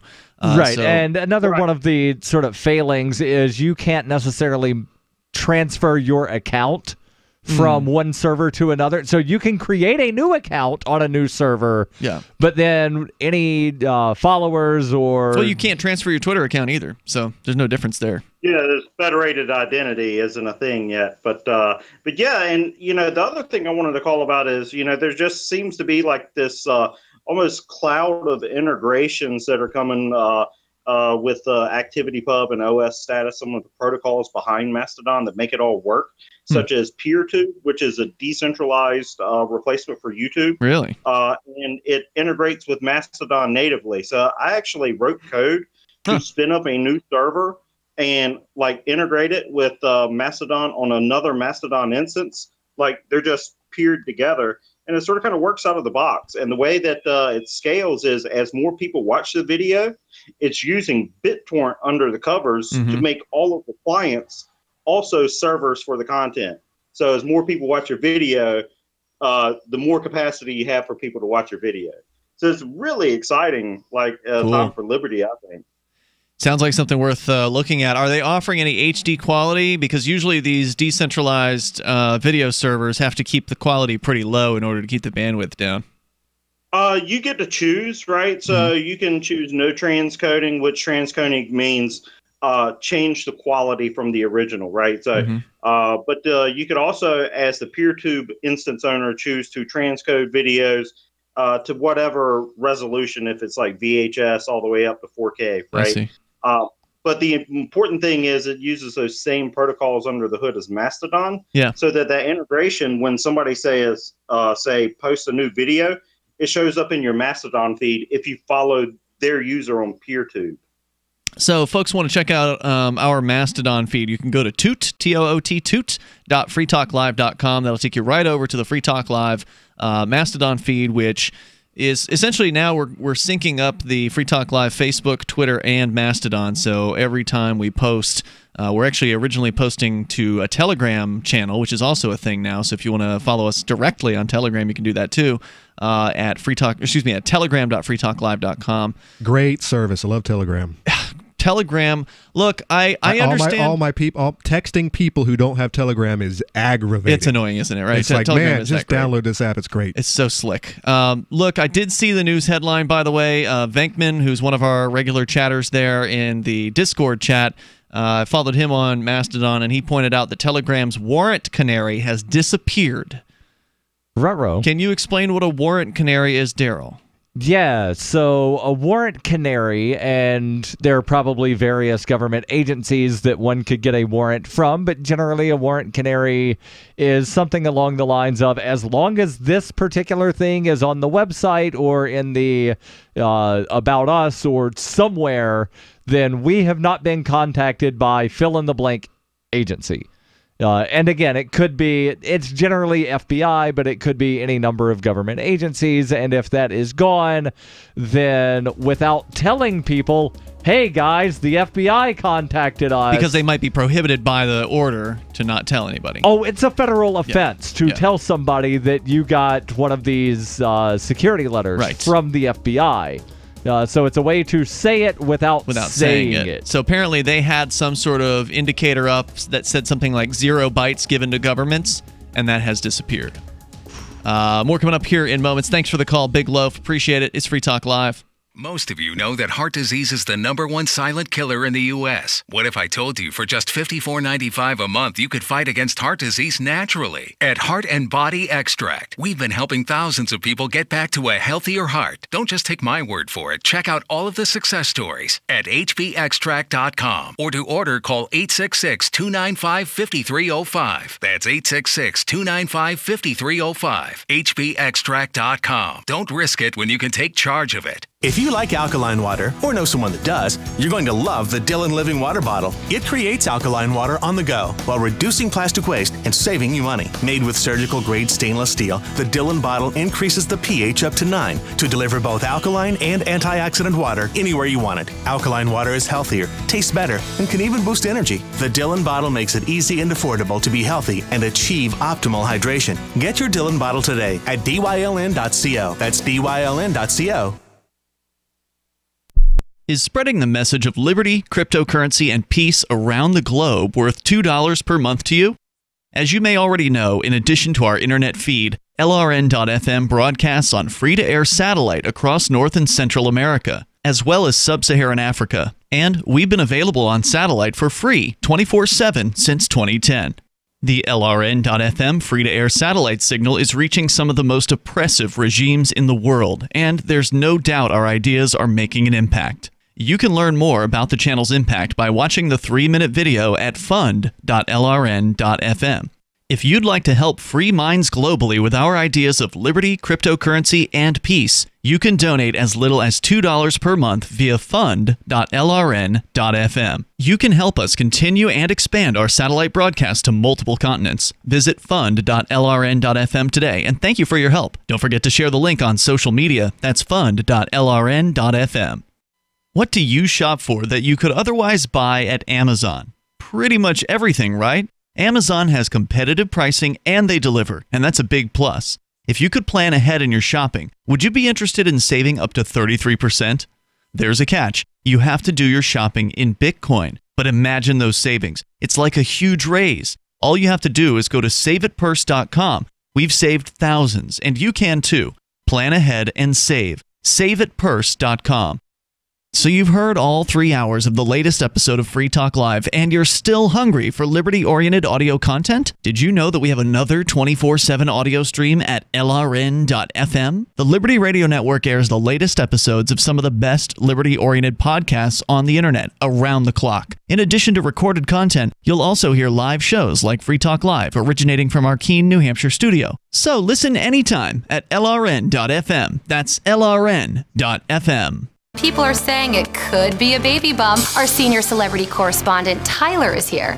Tyler, you always have the inside dish. What's the deal? She looks like she got fat, so she might have a baby in her tummy. Oh? What else have you heard? I heard she has a boyfriend, and they have sex. That's right. You know, the Hollywood couple vacationed in Rome together just 2 months ago. They had a big hotel room, and I can tell you what they did in it. Spill it, Tyler. He put his penis in her vagina. Hot. She is one lucky gal. And she's going crazy. Uh-oh. Is stardom starting to wear on Emma? Yeah, she's crazy and dumb. She put a carrot in her vagina. Whoa. Do tell. Yeah, she said, oh, this carrot's like my boyfriend's penis. I'm gonna rub it all over my vagina. I'm so gross. Then she ate it like Bugs Bunny. What a hot mess. Hey, Emma, get it together, girl. Tyler, you are breaking news as always. This is the Onion News Network. This is the Liberty Radio Network, broadcasting the latest liberty-oriented audio content 24 hours a day at LRN.FM.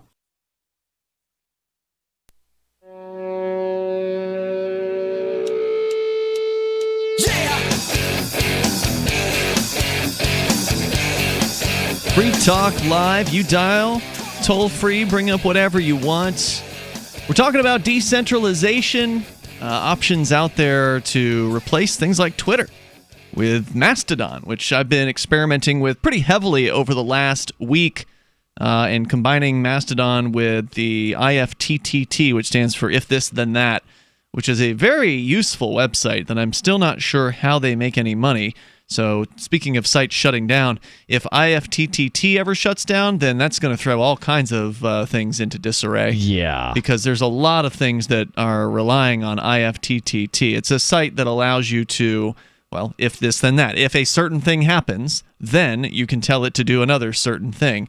In this case, if somebody posts, like you or I, Daryl, to the new Free Talk Live Telegram channel, then if this then that, we'll shoot that out to our Mastodon, to our Facebook, to our Twitter. And so people on those other platforms will know what we're saying, and that way we don't have to go and post in 3 different places at once. Correct. So it's a time saver, big time, and so kudos to whoever it is that does IFTTT. I don't think they have advertising on IFTTT, so maybe they're just taking donations, because they certainly don't seem to have a charged tier. They don't seem to have a paid tier for membership. At least I haven't noticed one. They're not trying to push it on you, so... Anyway, check out our Mastodon account over at toot.freetalklive.com. You can do that there. And, so let's continue with your calls and thoughts here. We're going back to Discord, the on-air call-in line room where Stefan is in Ohio. Go ahead, Stefan. Got to admit, when you talked about Mastodon at first, I got excited. I thought you were talking about Emperor of Sand. Is that the rock band or the metal band? Yes. Yeah. Well, yeah. Yeah, they're Never awesome. heard it. I mean, I don't think I have, at least. I'll take your word for it.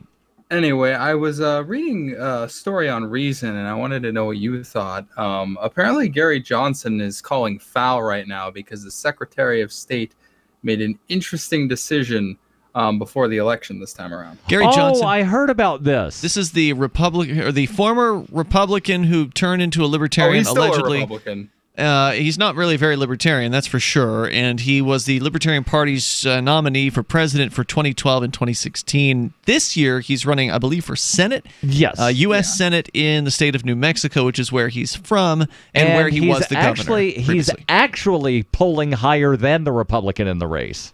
But not the Democrat.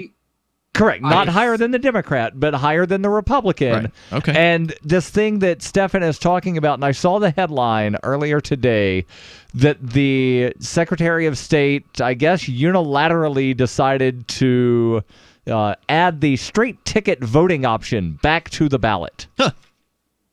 Just what does in that mean? time for the election. Basically, what straight ticket is there's a checkbox at the top of your ballot where you can vote for all candidates of a particular party. You fill out one box. They used to have that in New Hampshire. And then you don't have to fill out any other No ovals. more thinking. You don't got to think about nothing. And then just one little circle, and I voted for all of the fill-in-the-blank party candidates. And So Gary the idea is that would hurt the Libertarian because they wouldn't even get to the voting of that Right, and race. in states that have, and there's only a handful of states that still have this straight ticket voting option.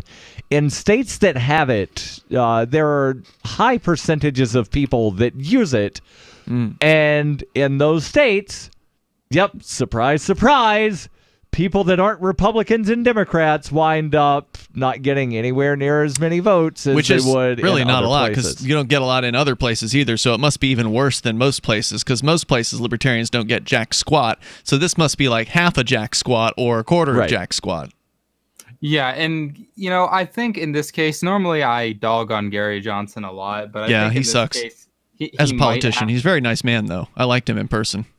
I think that this is a move designed to, kind of hurt Gary because he is doing considerably well. Now, I Yeah. don't see this lasting. I see him getting 10% or less in New Mexico, despite what. Well, yeah, a lot of times initial poll results for Libertarians aren't particularly accurate because some people will tell you the way they would like to vote, but then at the last minute they'll get scared and they'll, somebody will say to them, or they'll say in their own head that, well, I got to vote for the lesser of the evils because one of them is going to win. Well, this is Gary's candidacy is kind of significant because yesterday, amazingly, Rand Paul endorsed him. Huh? How about that? Yeah, the whole turn of events that led to Gary Johnson being the nominee in the first place is very, very interesting. To where there was a poll done by Ensign, which is Ron Nilsen's marketing company. Who's that? Ron Nilsen is the guy that makes a lot of money when Gary Johnson runs for political office. This is consultant, right? Yes, Okay. that in 2016, I believe I heard that Ensign got about 62% of all of the funding that went to Johnson Weld campaign. So this group did a poll? So did a poll asking people if, and I forget who the Libertarian was that recently dropped out, if the election were between Democrat, Republican, and this Libertarian guy, who would you vote for? If the election were between Democrat, Republican, or Gary Johnson, Libertarian, who would you vote for? And this poll that was done by Ensign had Gary Johnson polling about double what the other guy was. Okay. The other guy was polling about 21%, which is where Gary Johnson recently polled in an Emerson poll. Emerson being one of the colleges that actually does polling across the country. Okay. So in the poll that just came out from Emerson, Gary Johnson was at 21%, polling about the same place that this other Libertarian was. But because, this internal poll shows Gary Johnson could possibly win, air quotes there was some stuff that happened, and the one guy dropped out. Gary Johnson stepped in. I think this is kind of exciting. A lot of people in the Libertarian Party, like, hey, we could win a Senate seat, and I think everybody should just pump their brakes for a second. Gary Johnson was polling at like 28% in New Mexico during the presidential election. Yeah. And come election day, he got less than 10%. Really? Yeah. Okay. Come election day, he got less than 10%. So your prediction is all these polls are going to be so inaccurate, he's going to not really, burn the barn down or whatever, and it's not going to really happen for him. I think what's going to happen more than likely is Trump is going to get scared because he's always going around the country campaigning for Republican Senate candidates. He's going to rally the base, and I think that Mick Rich and Gary Johnson are going to both fight for like 20% of the vote each, and I think that Heinrich, the incumbent Democrat, Going he's to take going to it. end up winning Going to walk away with it. very easily. Don't say that to the Libertarian Party of Ohio, though, because that's how you get kicked out. I thought they already kicked you out. Yes. That's why he's because I saying criticize Gary. you shouldn't say it to LP Ohio, lest they preemptively kick you out. Hint, hint. Well, they haven't kicked me out here of the New Hampshire LP yet, so that's a good sign. And I'm running for Senate not U.S. Senate, but state Senate here in Right, we don't have a U.S. Senate seat up this time. In the Keene area. And Daryl, you're running for state representative as well. Conan, you can't run because you work for the post office. Conan's the Fed. I'm a Fed. But otherwise, you're going to run for city council next time around because you can do that. That's nonpartisan. Yeah, right? I'll definitely do it. All right. Actually, you're going to probably have to go at large because I think if the one guy that one counselor that I vote for is up again next year, I won't want to go against him, so I'll have to go at large. And going at large sucks. Why? There's like 5 wards, man. I'd rather just focus on the one ward where I do campaign a little bit. Do you? Okay. Yeah. All right. Hey, thank you, Stefan, for the call tonight. Appreciate it. The toll-free number here is 855-450-FREE.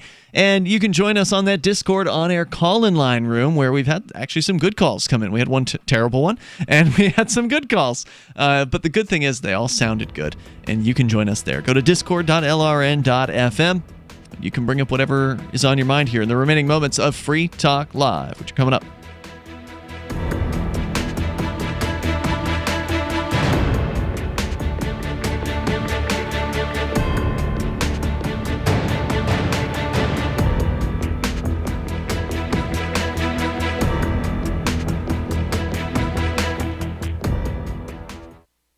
This November, I'll be running the world's biggest and most popular marathon, the New York City Marathon, as a member of Team Innocence Project. The Innocence Project was the first legal organization to systematically apply DNA testing to cases of wrongful convictions as a powerful tool to reveal innocence. So far in 2018, the Innocence Network has welcomed 32 wrongfully convicted people home from prison for crimes they did not commit and had a record-breaking 850 people unite in Memphis at their annual conference. The movement of freeing the innocent and reforming the criminal justice system is growing and would not be possible without your support. Together as 68 network organizations around the world, they've helped exonerate 513 people who spent a combined total of 7,804 years in prison. They've also worked together to pass over 150 laws in the U.S. to help prevent wrongful convictions. You can support the Innocence Project by going to run.freetalklive.com. That's run.freetalklive.com.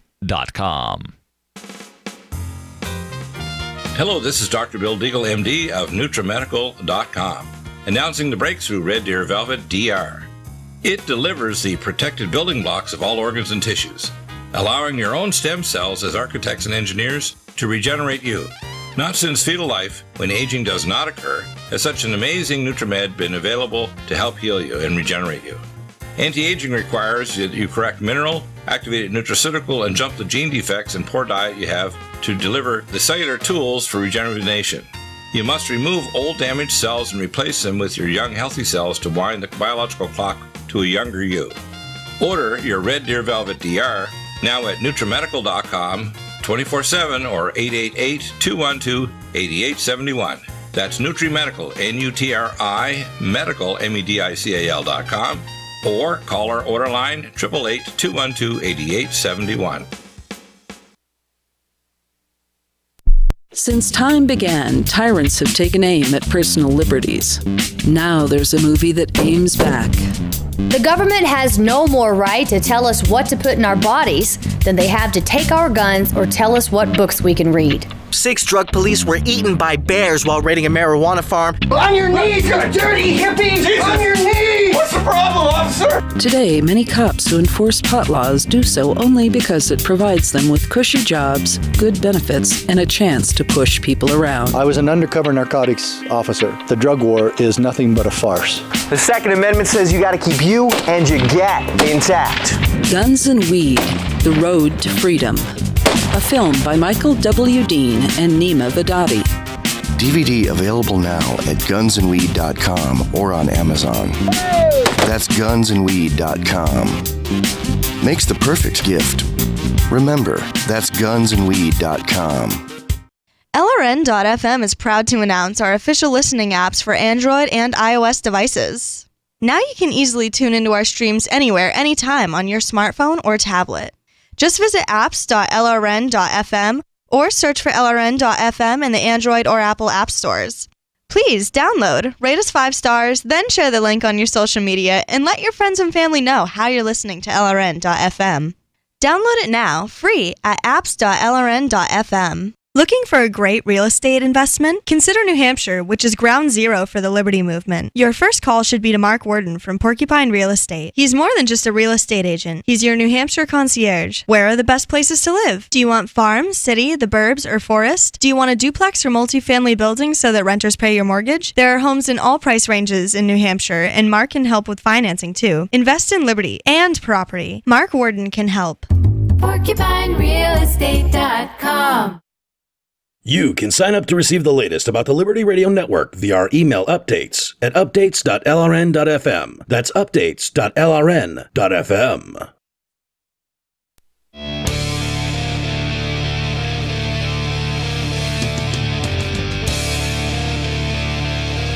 It's Free Talk Live. Moments remain. There's enough time here for you if you want to join us now. The number is 855-450-FREE. That's 855-450-3733.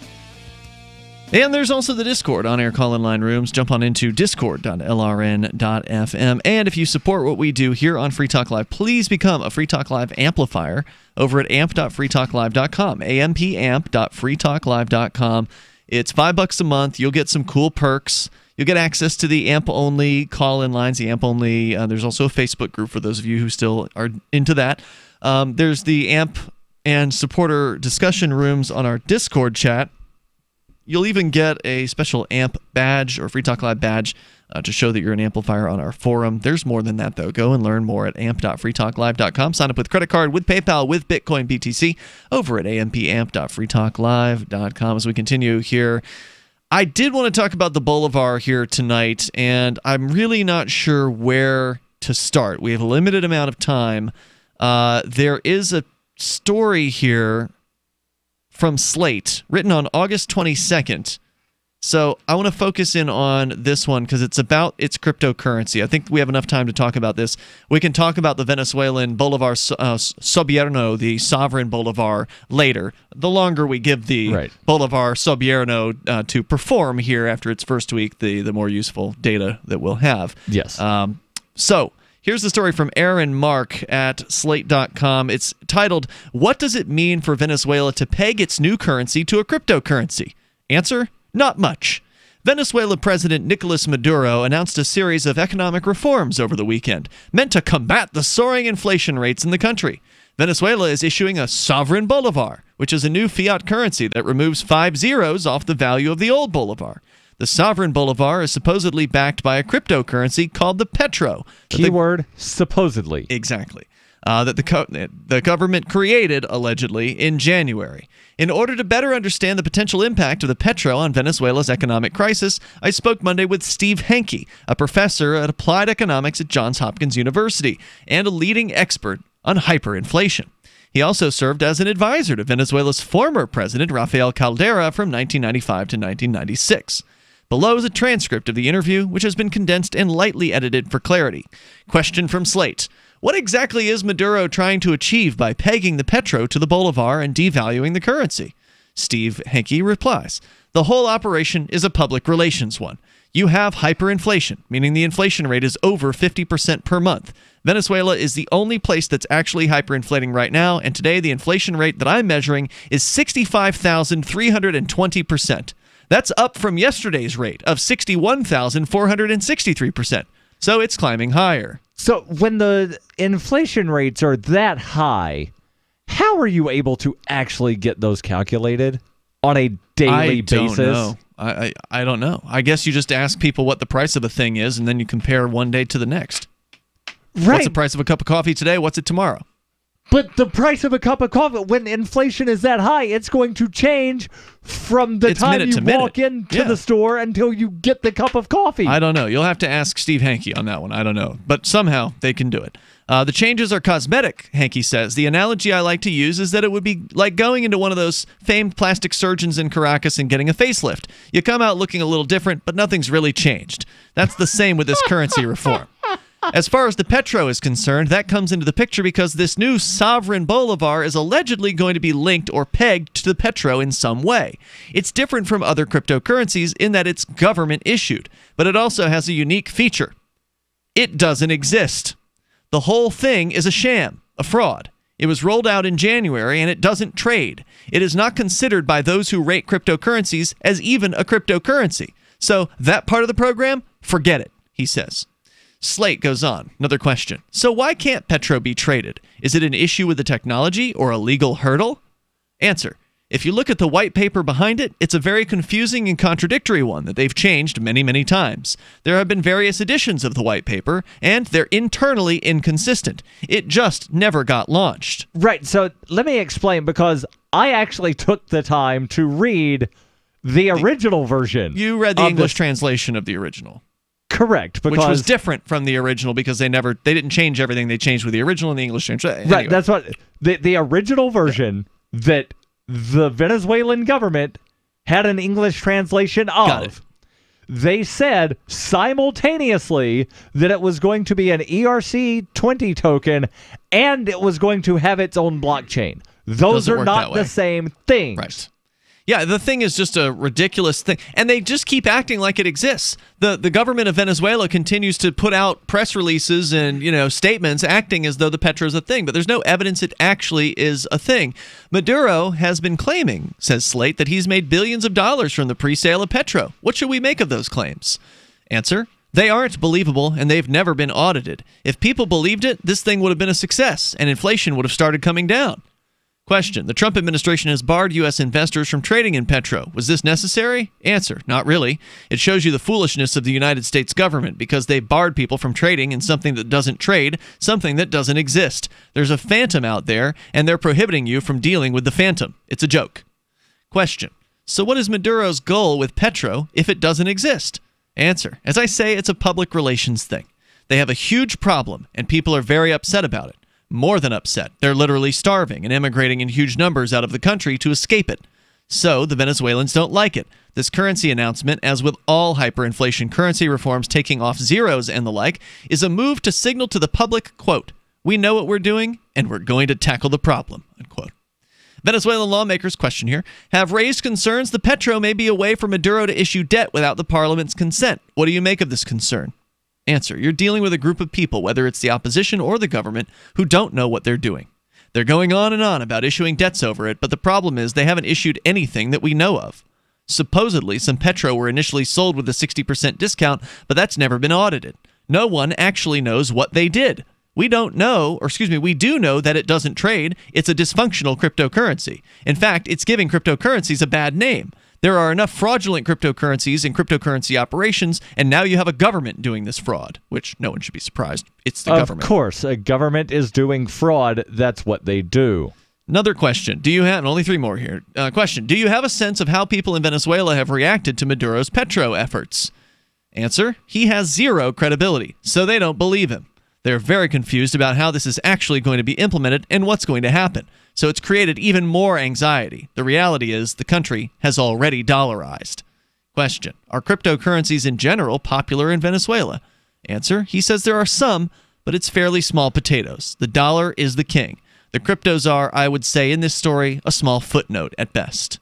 And finally, there's been a lot written about the Petro in the news. Do you think it's been overblown? Answer, I do think it's overblown. This is a crypto world, and there's crypto hype. Look at any of these countries implementing national cryptocurrencies, whether it's Turkey or Iran or Venezuela, that make a big deal out of crypto as saving the people. If you actually look on the ground at what's going on, it's the dollar and it's gold. The cryptos are a minor thing. But I heard that Venezuela was sponsored by Dash now.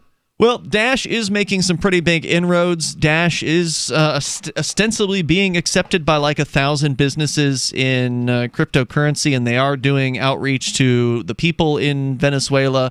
I would love to actually talk to somebody that is more on the ground and more in the know about those particular outreach projects. But according to the website discoverdash.com, Venezuela's Caracas, the capital city, is the #1 Dash accepting city in the entire world.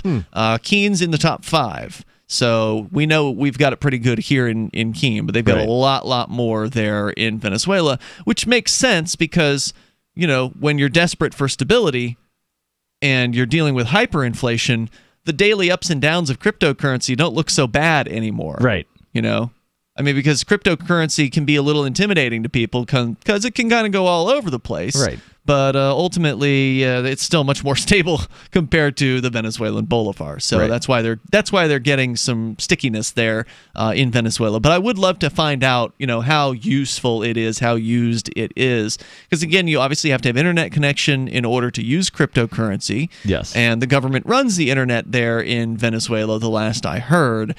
So how widespread internet is when you can't pay for food, I don't know. I would be interested to see what portion of the Venezuelan population actually has an active internet connection these days. How many of them are still paying their cell phone bill compared to using that money to buy a banana or something like that on the black Right. market? So there's more to say about the Venezuelan currency. I just wanted to read that because I thought it was an interesting rebuttal from somebody who has actually worked with the Venezuelan government in the past, a previous president in the 1990s, somebody who's watching very closely the inflation rate over there, and to point out how just stupid this petro concept is. But we still have to talk about the Bolivar Soberano, the sovereign Bolivar. It's just 9 days into its launch. If you go to dollartoday.com, you're going to see very different numbers. It's like 86 to 1 right now. So it's been a complete change. So we're going to learn more about it over time. We'll see you tomorrow. Online in the meantime, freetalklive.com. But the Venezuelans aren't fooled. Excuse me, is this where I get a license to start a new business? I wouldn't be hasty. You have to get a license to go out of business, too, Oh, well, look, I've invented this little anti-gravity machine, see? Is that why you're walking 2 inches above the floor? Oh, yes, it's very comfortable. It saves on shoe leather. Yeah, well, you have to fill out these forms and report to the Human Services Department of Manpower Orientation and register with the Fair Employment Practice Commission, the Wage and Hour Division of the Employment Standards Administration, the State Sales and Income Tax Division, the Internal Revenue Service, and the Social Security Administration of the Department of Health, Education, and Welfare, and, of course, OSHA. OSHA? I thought that was a little town in Wisconsin. You'll find out. Say, floating around like that could be dangerous. Have you checked with the Consumer Product Safety Commission? Well, not yet. Come to think of it, you actually are flying, aren't you? Look, you need to go over to the Federal Aviation Administration and the Transportation... It's very hard to get anything done these days if you're in business, but free enterprise built this country. Think what could happen if we don't keep it free. A public service of this station and the Center for the Defense of Free Enterprise, Bellevue, Washington. We just can't have people floating about unregulated, Are you tired of governments murdering people around the world? Stop using their money. There is an alternative. Bitcoin is a stateless, free market, non-political currency. Bitcoin cannot be inflated or controlled by any government. By using their money, you are helping the state. Stop doing it. You have an incredible alternative available now. Learn it, use it, spread it. Get started with Bitcoin at bitcoin.com. That's bitcoin.com. There are lots of ways to listen to Free Talk Live. Our podcast has been around since podcasts began, and now the FTL feed is loaded with content besides our full show archives. Did you know that we make it easy for you to customize your podcast subscriptions? We have different feeds, one that includes only our full shows, one with just the Daily Digest, and one with just the Edgington Post. You decide what you listen to. It's quick and easy to customize your feeds at feeds.freetalklive.com. That's feeds.freetalklive.com. The latest episode of Declare Your Independence is next, after the news, here on the Liberty Radio Network, LRN.FM. From Keene in the Shire, the Liberty Media capital of the world, this is Daryl W. Perry, host of FPP Radio News for Wednesday, August 29th, 2018. Silver's trading at $14.75 per ounce. Gold is valued at $1,204 per ounce. Zen is trading at $20, and the average price of Bitcoin is $7,099. Antiwar.com reports in a rare public criticism of Saudi Arabia, Lieutenant General Jeffrey Harigian called on the Saudi-led coalition to be more transparent with its investigation into an airstrike earlier this month against a school bus in the Sada province of Yemen. The attack killed at least 42 children. Harigian said there is a level of frustration we need to acknowledge and that they further need to be clear what happened and why. The U.S. government hasn't exactly been forthcoming in its own involvement in the attack either, saying they were uncertain if the U.S. bomb was used right right up until media agencies showed pictures of the Lockheed Martin bomb. Unlike other recent incidents where they killed scores of civilians, the Saudi government already made a statement on this attack declaring the school bus to be a legitimate military target. They did not explain why. This raises questions about whether an investigation is ongoing at all, as even the cursory whitewashing reports the Saudis offer for other incidents are usually the end result of strikes they deny or claimed uncertain about. In this case, they've insisted from the start that the destruction of the bus was by design. Not that the call for transparency really means anything to U.S. policy. Secretary of Defense James Mattis says that since one Saudi general described the deaths as tragic, the U.S. appreciates that there isn't callous disregard, and therefore U.S. military support for the war continues. Zencash has changed their name to Horizon to better represent their transition from a cryptocurrency to a pioneering platform that protects consumer data. They are working towards the day when anyone will be able to build privacy-based applications on the Horizon platform. The unique spelling of Horizon is a nod to their heritage and recognizes that they remain committed to the vision that their project was built upon. Their coin and ticker symbol remain ZEN. Learn more at horizon.global and join the Horizon community. HORIZEN.global.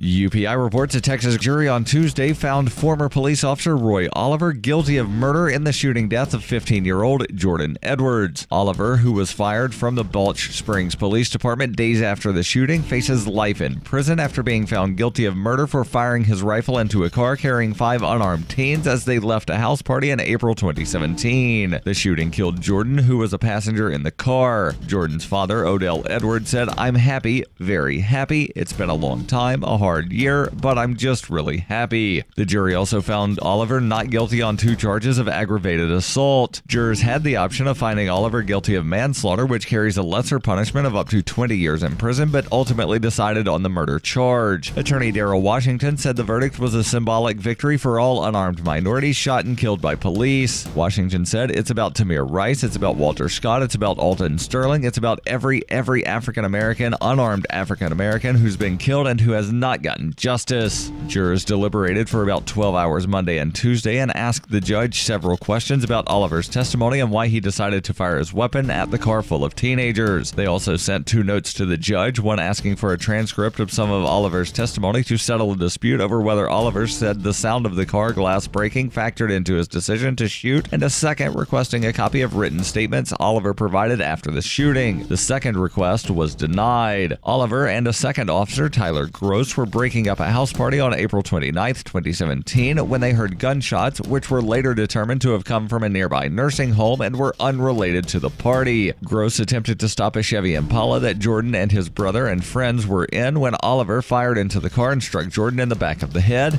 Jordan died at the scene. Oliver testified that he fired his rifle because he believed the vehicle was trying to hit Gross. However, Gross testified he did not believe the car was trying to hit him. Jordan's brother, Vidal Allen, was driving the vehicle and also testified he was not trying to hit Gross. He said he could not see that an officer was yelling at him to stop his car. A video expert said the first 2 shots came after the car had already passed Gross, and the final 3 shots came after it had passed Oliver. Lead prosecutor Michael Snipe said none of those shots could have done anything to protect Tyler Gross. You can support FPP Radio by joining the Fans program. Fans are friends, allies, and Numery supporters. Fans help FPP afford to produce more original content. To learn more or to join the Fans program, visit fans.fppradio.com. This has been FPP Radio News. Online at fppradio.com. Following earlier reports of 27-year-old Mark Felder's profound and startling level of pride in his alma mater, the University of Miami alumnus spoke to Onion reporters about his strong affection for the academic institution that left him totally unprepared for the job market and floundering in $50,000 of debt. I would not trade my time at the University of Miami for anything. Miami has the best college experience in the country, hands down. I had an awesome time there, and it's an amazing place. We've got awesome bars, awesome sports, an awesome campus, and we're pretty much right next to the beach. I mean, what more could you want? You'd have to be crazy not to go there. Felder, who paid over $140,000 in tuition, told reporters he takes an annual trip to see a Hurricanes football game and visit the university that failed to teach him any marketable job skills whatsoever, leaving him so financially helpless he was forced to move back in with his parents after graduating. AMI, fight, fight, fight! Yeah, it's all about the U, baby, all about the U. That's what I'm talking about. Go Canes, baby! For more on this story, check this week's Onion Review. is the Onion News Network. And now, live from the studios of Freedom's Phoenix, Ernest Hancock. Believe me when I say we have a difficult time ahead of us. But if we are to be prepared for it, we must first shed our fear of it. I stand here without fear because I remember that I am here not because of the path that lies before me, but because of the path that lies behind me. I remember that for 100 years we have fought these machines. And after a century of war, I remember that which matters most. We are still here! Today, let us make them remember. We are not afraid!